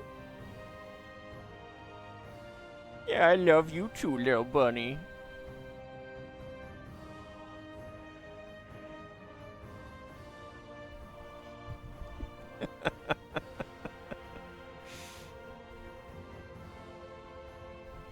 I'll just has him sitting on the desk 24/7 in case someone mentions him. Oh yeah, why wouldn't I?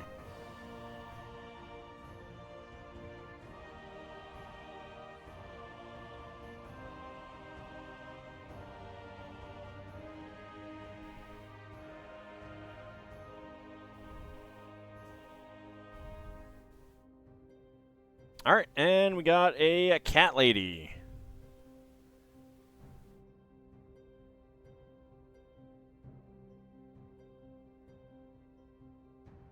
I like the makeup. Nothing on the back, though.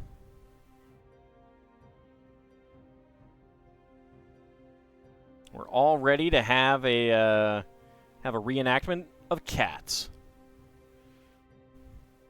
His full name should be Cornelius F. Lakes. That's Mr. F. Lakes to you. Hopefully less anatomically correct than the Cats movie. Oh, you don't know. Alright, let's mark that one off because that leaves 1, 2 left. Yes, there's just 2 left. The race car guy and the birthday cake guy. Those are the only ones left. Alright. And finally, we have...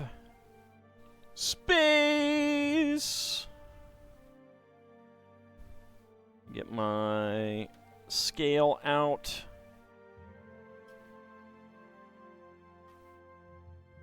Alright, so... D6, that is 6. So once again, we're going down here. And D10, that is 5. So... oh, I forgot to put one back in. Let's get that one in there. 1, 2, 3, 4, 5. Pull that out. There we go. Alright, so let's go ahead and start our third prediction for the night. Can all guess what is inside the minifig box? Get your predictions in. Alright. Sealand rolled a 3, so that would be the Space Tourist. That's possible. 5 for Bahamut. M-Tron guy, that's possible. But we should have new people down here. The only 3 that we haven't gotten are the Ice Planet Lady, Orion, and the Robo Butler. So go ahead and get your predictions in. Can I guess what is inside the minifig box?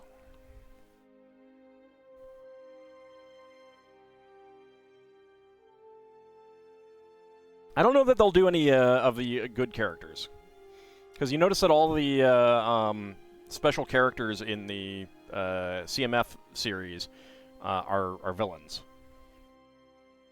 This final guess can't possibly be wrong because you typed so. It's for realsies, most certainly going to have to be a Minotaur Space Vessel Pursuer.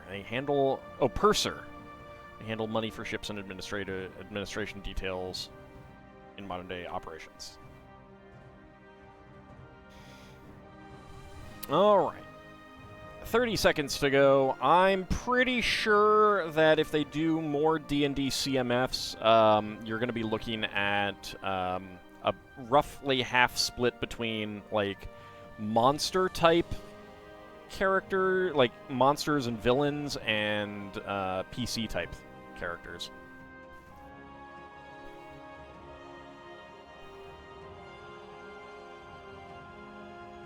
But will any of them have cornflakes? I think not. Alright. Lel Bunny did guess. And there is the entries in. Alright, so let's see. Aren't centaurs paladins by default? Nope.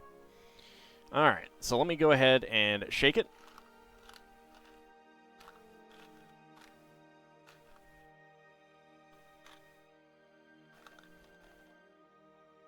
Okay, I'm not hearing too many small parts, so I'm actually going to go with the Orion figure.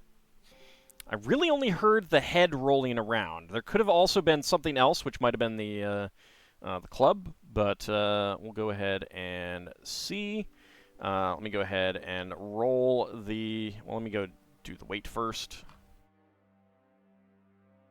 Oh yeah, I need to get over to the sheet. Alright, 17.18. That's pretty close to the Orion figure. Alright, yeah, I think that is going to be the Orion figure. Alright, so I'm saying that the weight is the Orion figure. And then we roll a d12. 8. That is saying Ice Planet. Alright. So let's go ahead and scan it. Hey, Orion. All right.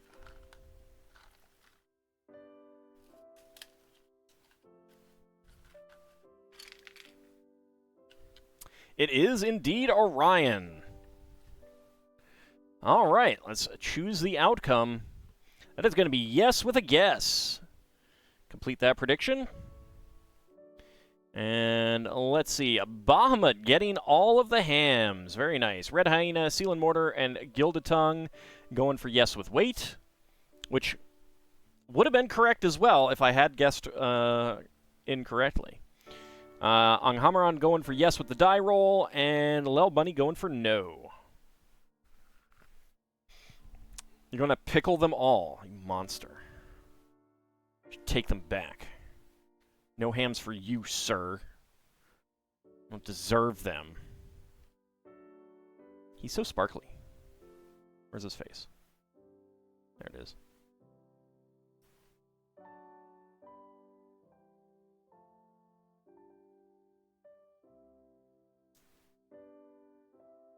Now that is what we call a magic club.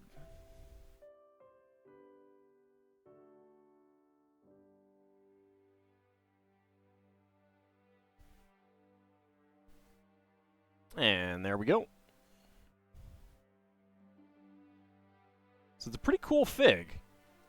Transparent hair, transparent head, transparent shield, transparent arms, legs, club. Torso, waist, and hands aren't, but translucent blue. It's purple, actually. I know it may look blue, but it's purple.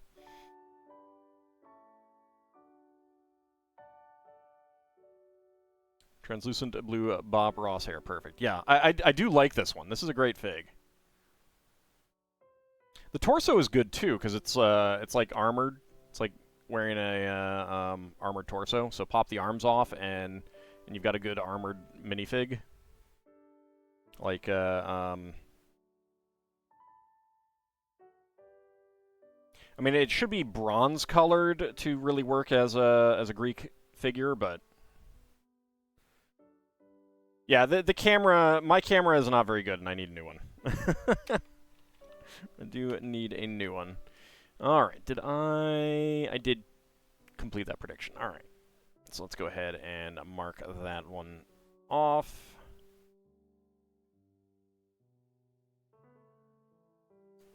There we go.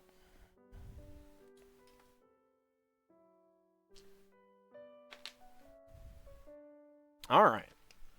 So that is our minifigs done.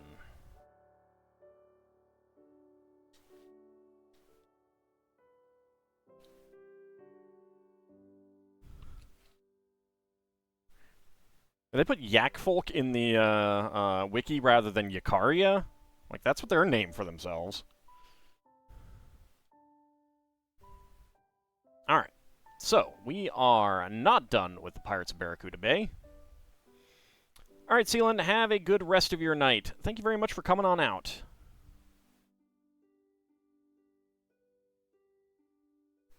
Alright, let's see. So, we need to first pop off all of these sections.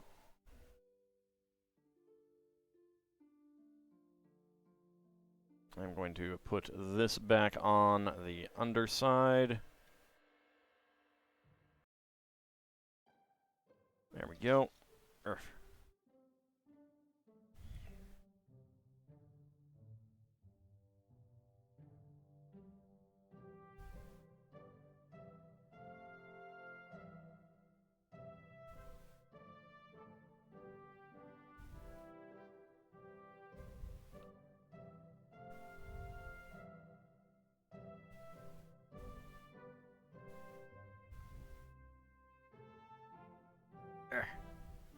Does not want to come off very easily. Just knock everything off, why don't I?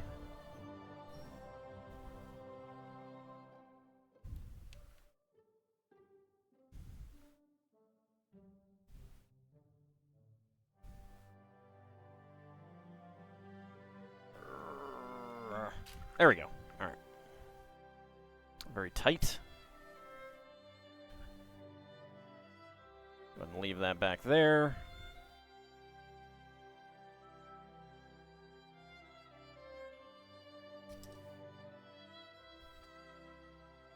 And pull that off. Okay. Be one way to quickly dismantle the ship? Well, I drop it on the ground.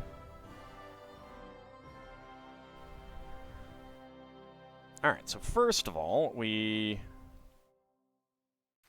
slide out the treasure, grab the crates,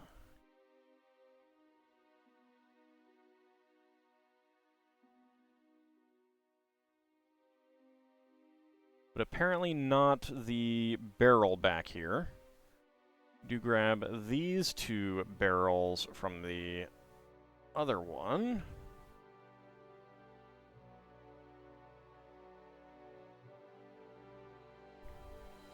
Alright, anything else that we're grabbing? Yes, we are grabbing this one, that barrel, and these two crates as well. Put that back on, which I already did. Okay. So let me go ahead and put this aside for the moment.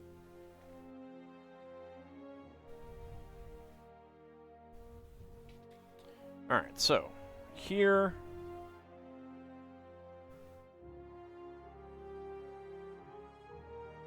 take this off. Don't rip off the whole back wall, please.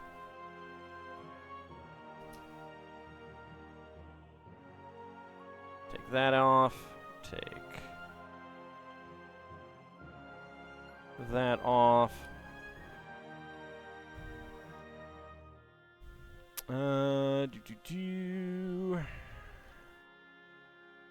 There we go.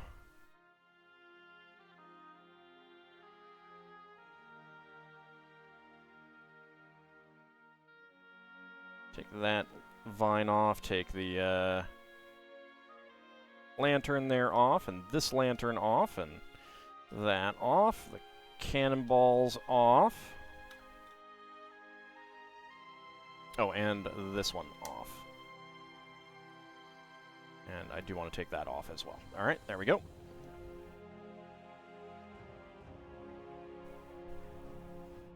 Okay, so then I can set that aside. I do want to take that cannon for now.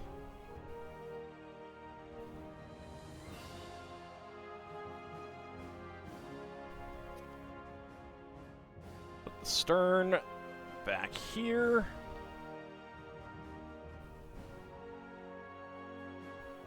It's a very stern. Alright.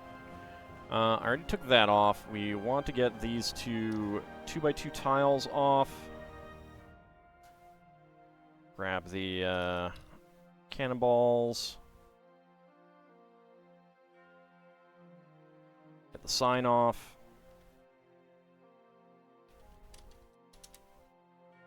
Okay, crates. The barrel here. Take that, those leaves off, take that vine off. Take the whole prison section off. 3 wine bottles off. We'll take the minifig off as well for the moment. Alright, anything else? Oh. Alright, well, I'll take the leaves off. I'll leave the, I'm gonna leave the sails and everything up for the moment. I'll come back for that stuff. And then the bow.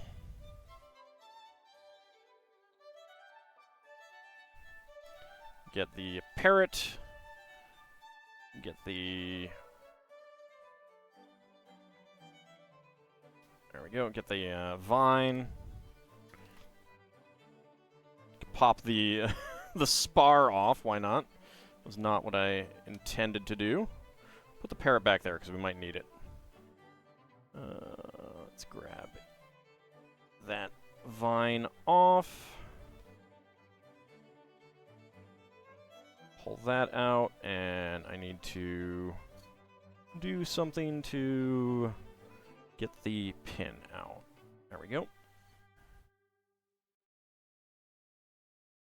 And then take the bottom part of the keel so that this rests flat. All right.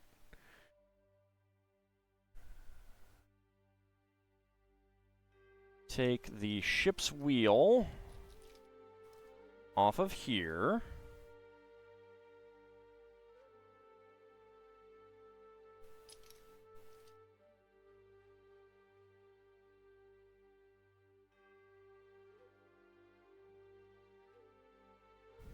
Get our ship's wheel right in there. Still shows the cannonballs up there in that thing.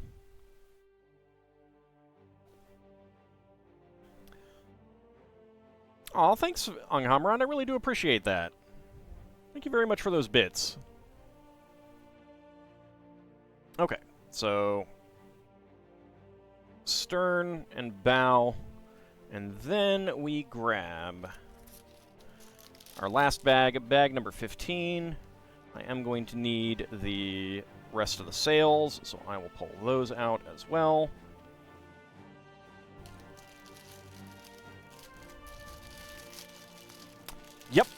It is indeed, Lil Bunny. I see what you did there.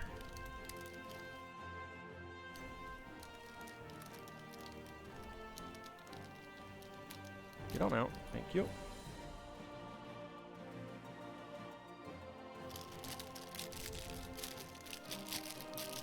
Okay.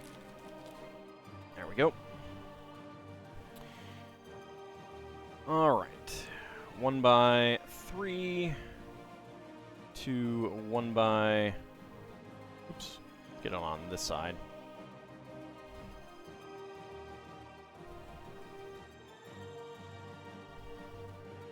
Two 1x1s with clips.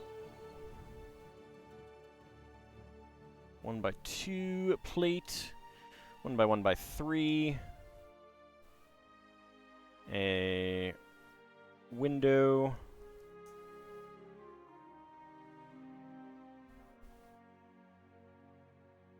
One by 2 with bar and flag.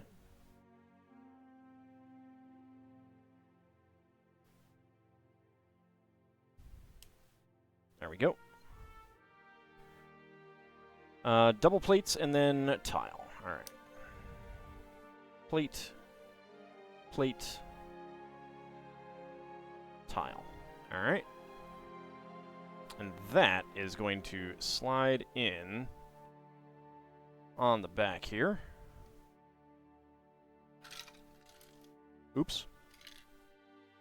Oh. Let's get the treasure out for a second.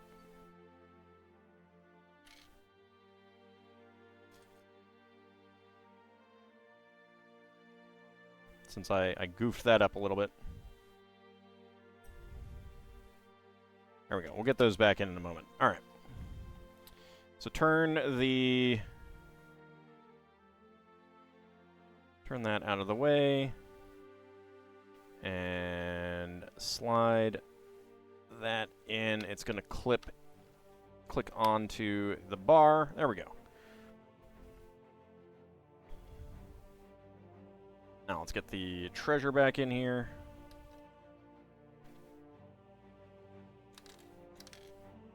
Nope.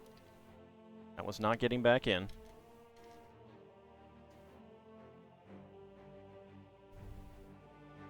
Thanks, everyone. I appreciate that. And then... there we go. Alright. Yeah, they do kind of look that way.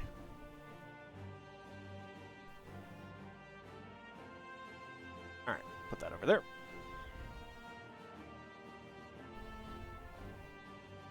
Okay, so let me go ahead and put this to this. Let's put this up here for the moment.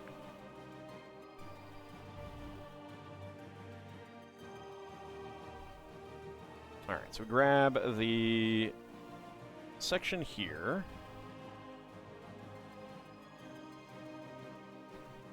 And I need a 1x4. 2 1x1 cones, and a 1x3 tile. And that goes right there.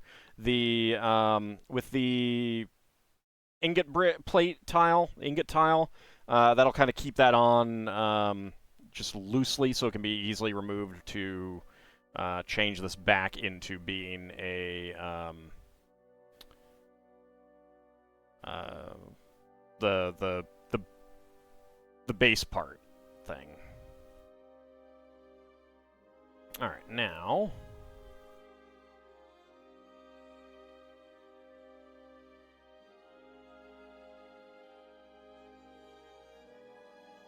there we go. Get that on. Get that on. Friction pin, and I really do appreciate the wishes, everyone. Thank you very much. Alright. In there. Grab the other rigging. There we go.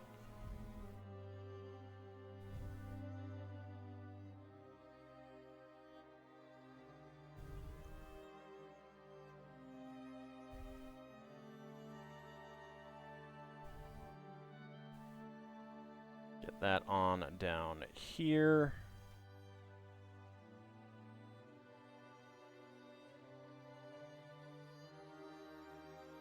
Okay, and then...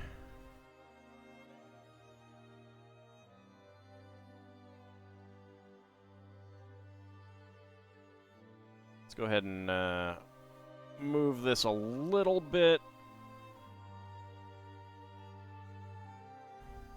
Where can that go? That can go there. That can go there. I'll bring the camera up this way because we got to do some got to do some sail manipulation.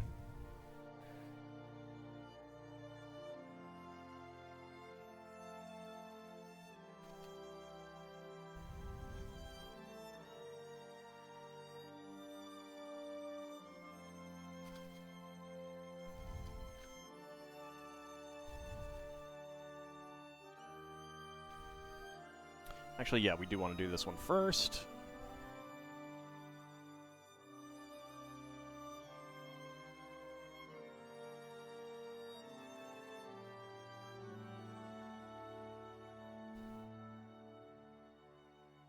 And then get this one over here.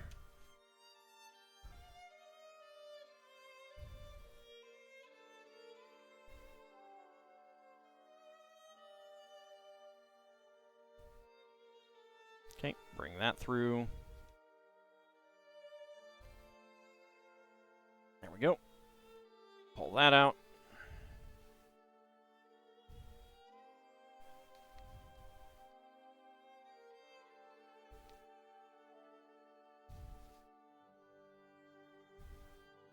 Alright, so we got one sail on. Now I need to do the same with the top one.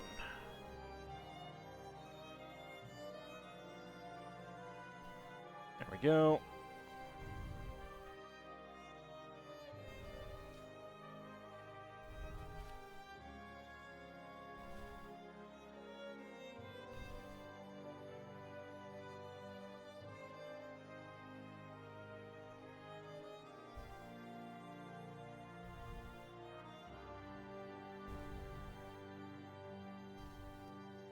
Then I have to get the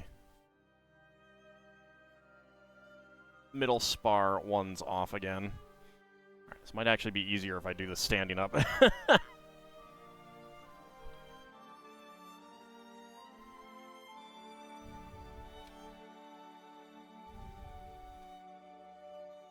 Okay. Through there. Through there. I will say that the original design of doing these was a little bit easier to deal with. Because you just had ball joints. The toe ball hitches. Come on.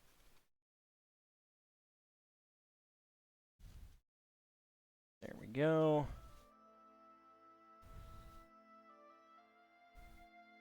Not that. I don't want. Oh, that fell off. Okay, there we go.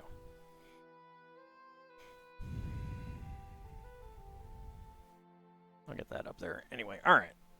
So we've got the sails on. Get them all nice and furled a little bit, or unfurled. Okay. So there we go.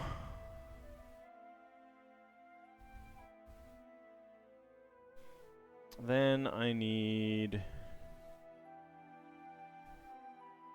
the rear sail part. Bring this back down here. All right, so that's what we want. Okay.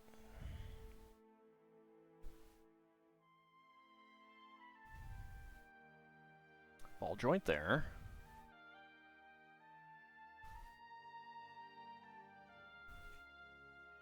Bring it through there.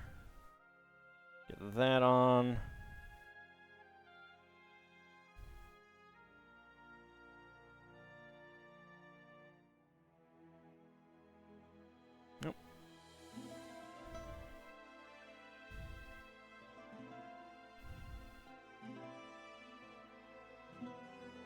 It is easier to get this through the other way, so I'm kind of surprised they don't show it being put on that way, but there we go. All right.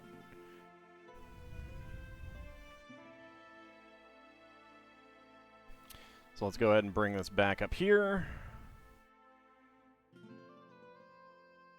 Bring this around, and it did want me to take off the sail there, and it wanted me to take off that. So there we go.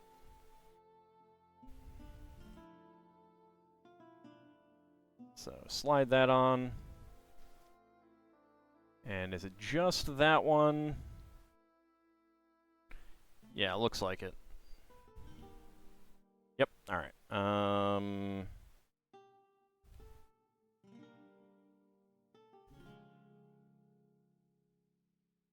Get these parts. Hold on a second. Okay, get that right on there. Pop this into the socket.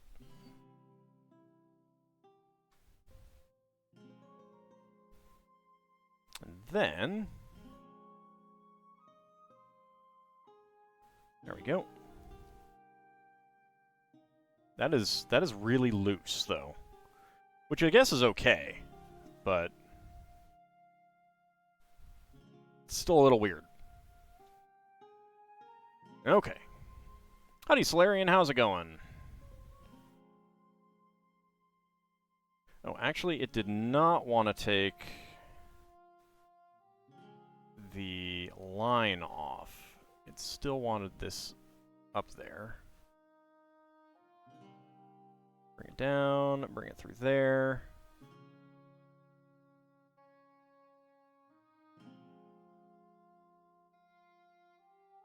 Get that on there. All right.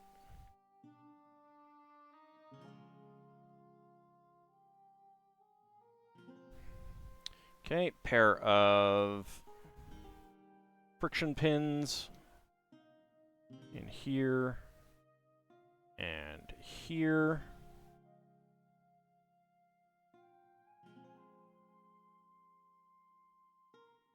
Take these two short strings.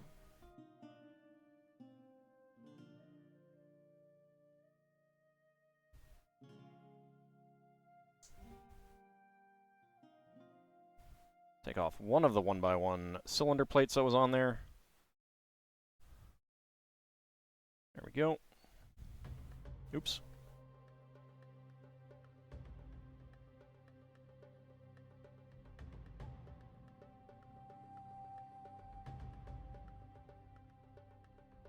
Interesting. All right.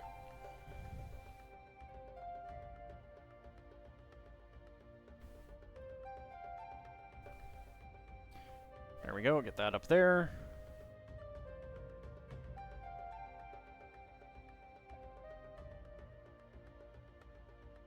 All right. Now we need to do the bow. So let's go ahead and take the middle section and put this aside.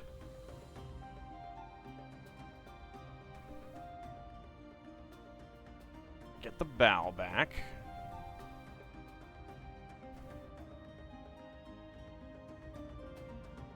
Oh, thanks for those bits, Solarian. I really appreciate it.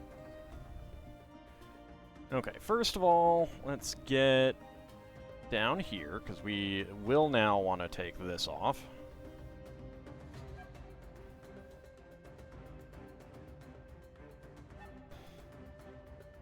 And we want to get our other sails on.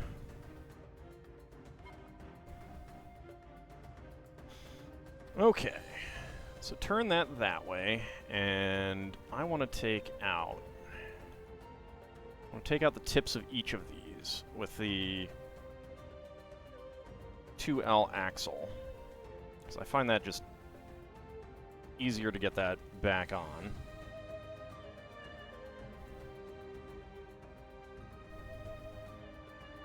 There we go. All right. So we want to start with the large sail, I do believe. Yes, we do. Although, I think if we do this might be... Actually, let's hang this one up first. I think that's going to be better. I think this will work better.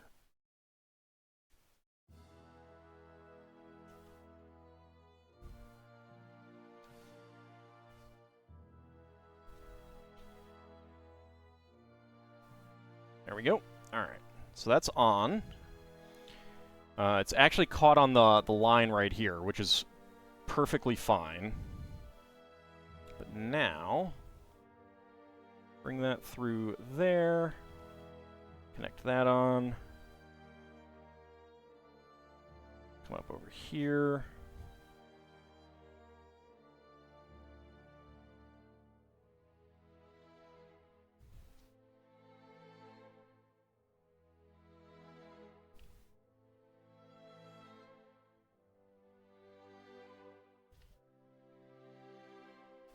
There we go.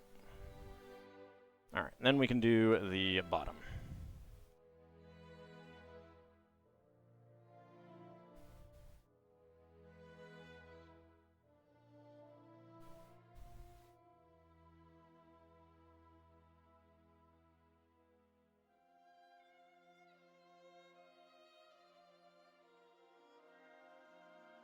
Come on. Make it easy on me. Bring that down a little bit. It's easier to see. There we go. All right. There we go. Okay. So those are on. Try not to bump that. Pull these apart here.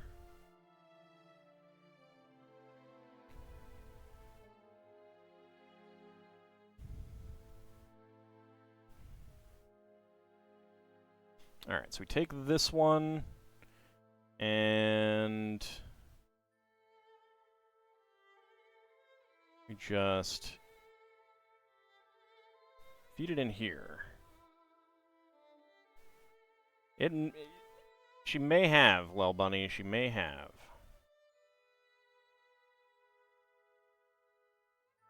Okay, and then over here. Do want that a little bit straighter. There we go. Okay, now coming up through here, we want to go through this. I know, those are so good, aren't they, Not a Rogue AI? They are the best. I love those. Okay.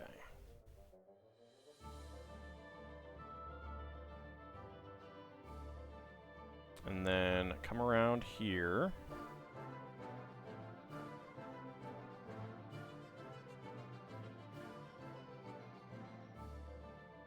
Might grab some on your grocery run tomorrow. Well, get me some too.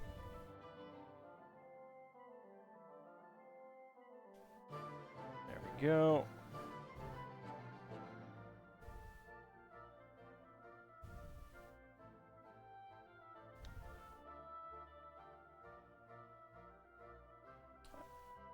I feel like this really, really crinkles a lot getting this through here. There we go. And then...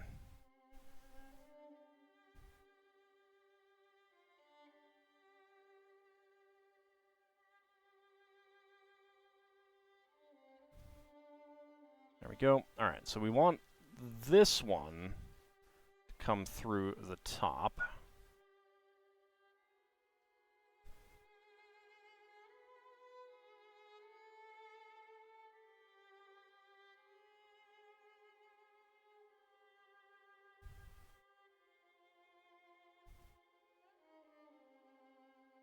There we go.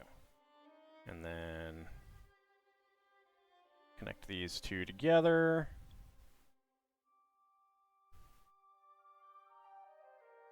Make sure that this is around the edge. There we go. All right.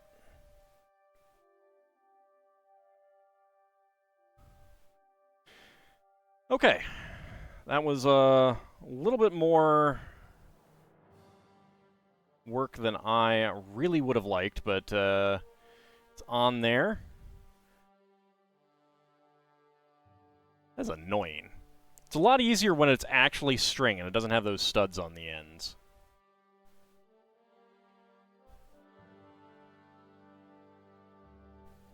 Okay. So first of all, let's move these down here. You could actually, like, make a... I guess you couldn't. No, those... Aww. Boo. You can't make a super duper short little ship. Boo. Lego, why don't you want me to make a super duper short little adorable ship? That would be so cute. Let's get this out of the way for the moment.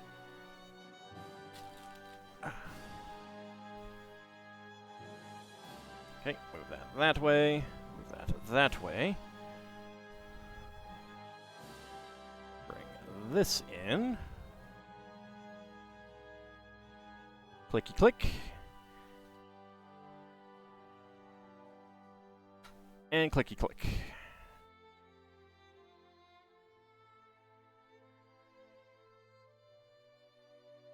Alright, and then we take this string. Nope. Connect it there.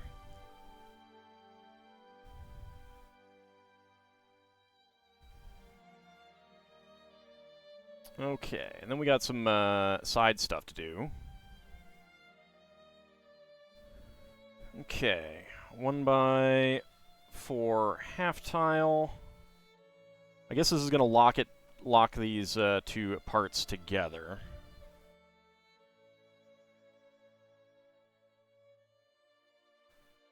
And I accidentally broke off one of the... Well, I'm just breaking all the things off. There we go. Get that back in there. All right. Get that on there. 1x1 cylinder. Quarter cylinder tiles. Have been known to do that on occasion. Yes. Yes. There we go. All right. So then we're going to do the same on the other side.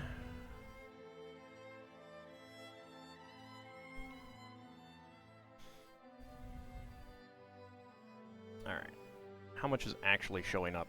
Not a whole lot. Sorry about that.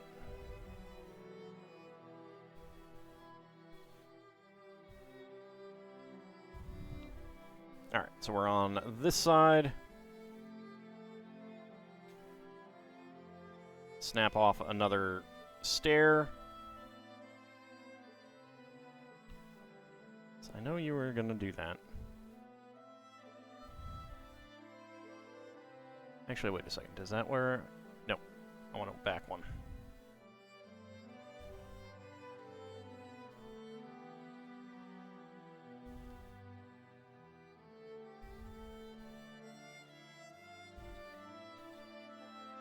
And there we go.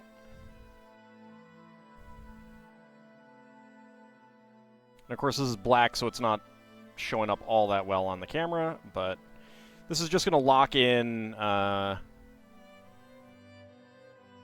these two parts together up on the top, so... Alright, and then we take off the barrel from the hook part, and that goes... right there.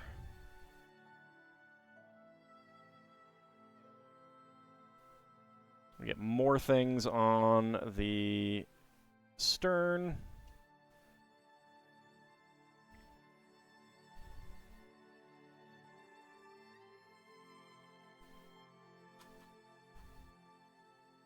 Actually, it's easier to just do this. Alright. Crate in the back.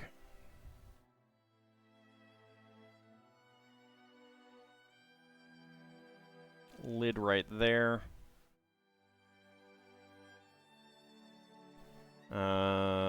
And get one of the lanterns.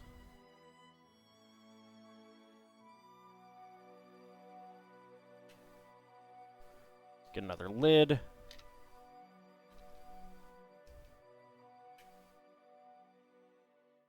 There we go. Okay. There we go. Next up, right around the mast, we get 2 of the crates, and these will go there, and then an open one goes there. And we get our barrels.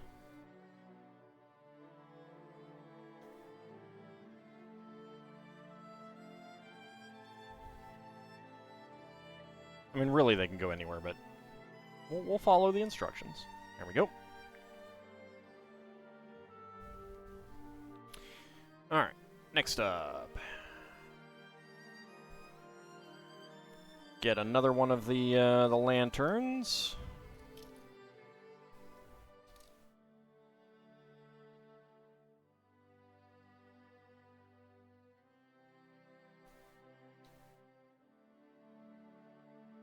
Okay.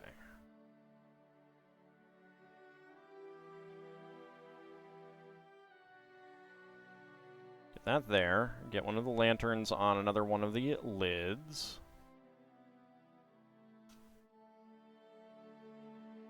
There we go. Okay. Axe. Hammer. Machete.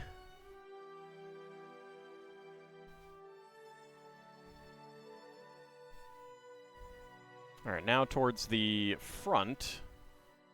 Yeah, it's still visible there. Alright,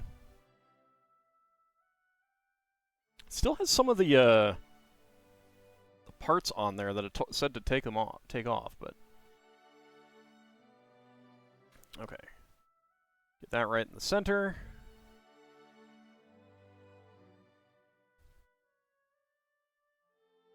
Another barrel. Where did I miss a barrel? Oh, it did say to grab that one. Alright.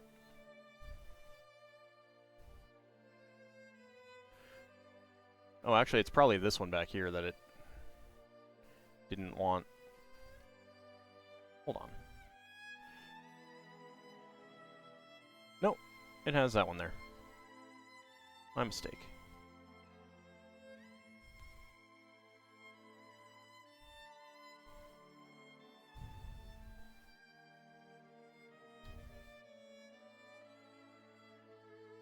Okay, get that. Get this one. Get the grappling hook in there. It is looking really good, yeah. Never really think how many barrels a ship needs until an obsessive history geek DM makes you stock the ship you stole from Kuo-toa pirates. I mean... That's kind of me. Alright. And there it is, sailing off into the sunset. Although I don't see any minifigs on there at all. Alright. Let's get our minifigs on here, though.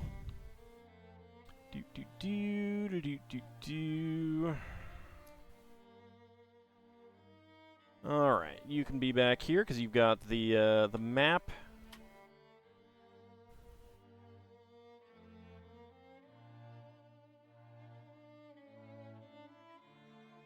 Just, you know, casually walking around with pistols and sabers out and everything. Looking over the edge there. He's on lookout over there.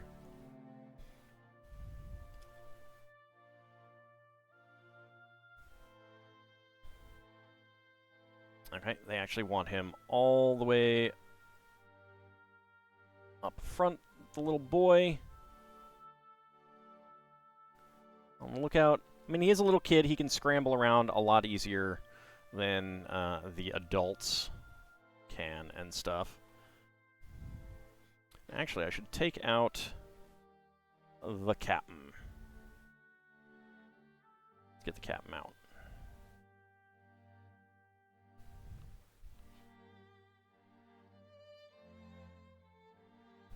Get the chair back in there. There we go.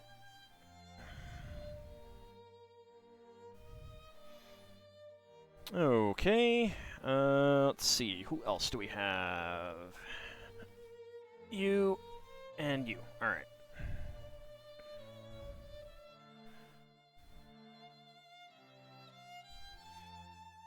Actually, let's have him be climbing the rigging.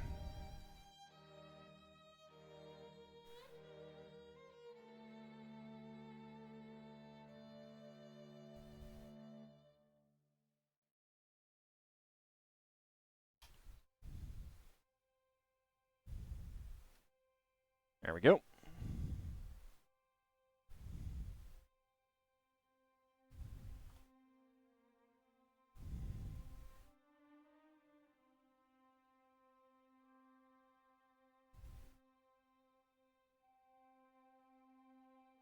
Okay, that is, I believe, all of the minifigs.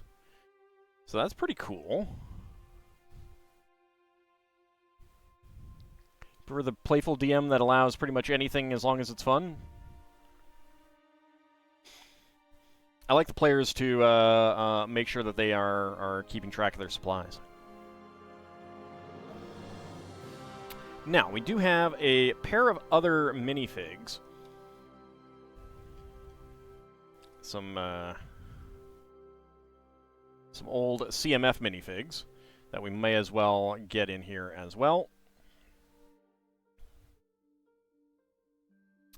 Why there's going to be two pirates, I don't know, but maybe they're siblings. Or maybe they will be fighting it out.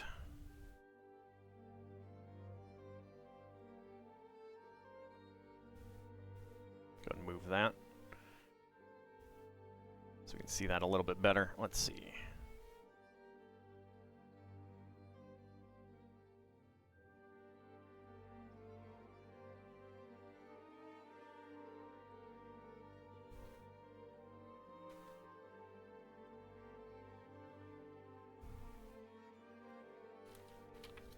That's fine. I'll get that back on in a second.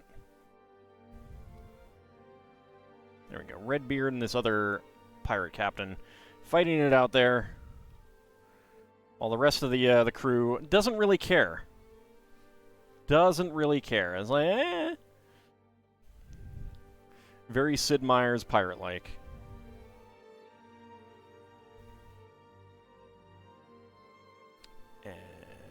She can be up in the crow's nest. Alright. And there are also the two pirates from the El Dorado Fortress, but this is actually the lady down there. And she does have a different torso, which is pretty neat. But that is neither here nor there at this moment. I know that there is another pirate, but I don't think that we've gotten that pirate yet. Yeah. We have definitely not gotten that pirate.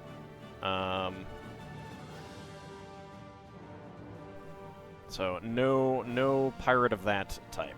Now, I did want to get some comparisons.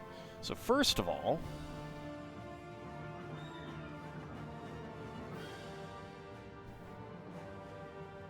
We have the pirate ship that came in the El Dorado Fortress. Well, if there's a crow's nest, where's the servo's nest? Well, it's on the front mast. So you can see that this is much smaller. They're definitely going to want to surrender. I don't think there's any way that they could outrun the galleon bearing down on them. It's a little baby, yeah, exactly. But that's what came in the El Dorado Fortress.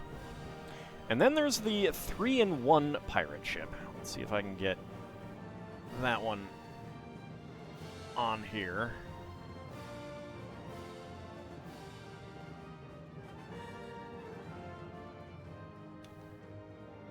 Whoops.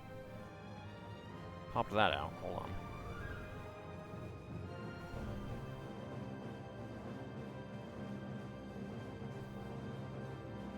There we go. Need to be a little bit more careful. All right. So, substantially different size, but still decently sized in comparison. Smaller means more maneuverable, but more sails tends to mean faster on ships of this type. So, obviously, the 3-in-1 doesn't look anywhere near as good in terms of like how it holds up appearance-wise, but it's still pretty good. Skeleton fell out of the crow's nest here. So it doesn't have nearly as many cannons. So pirate versus pirate, the Black Sea's Barracuda would absolutely trash it. Take being able to get through a reef and sandbar over crashing into a reef or sandbar any day. Well, right, but that only matters if you can actually get there. All right, so let me go ahead and put away the 3-in-1. But actually, the interesting thing is that the 3-in-1 does have the old-style lanterns at the back, rather than the other type that are on this new type. It may even be psychic, I don't know. All right, let's move that one. Put that down there. And now, let's see if I can do this without it falling apart on me.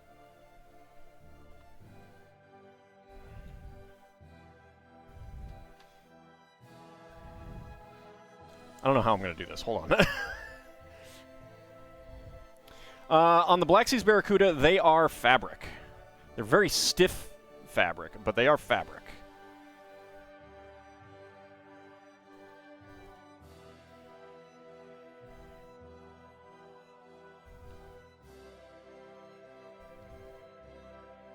So we can get a feel for El Dorado Fortress versus the Black Sea's Barracuda. The new Black Seas. Okay.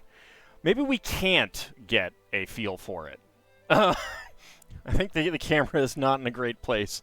And if I move it, then I will never get it back to where I need it.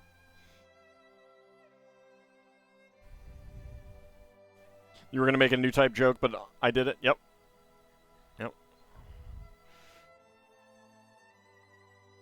It's pretty large. It's pretty large. But it's cool. And I have no idea where I would put any of these things right now. No idea where I'm going to put any of these.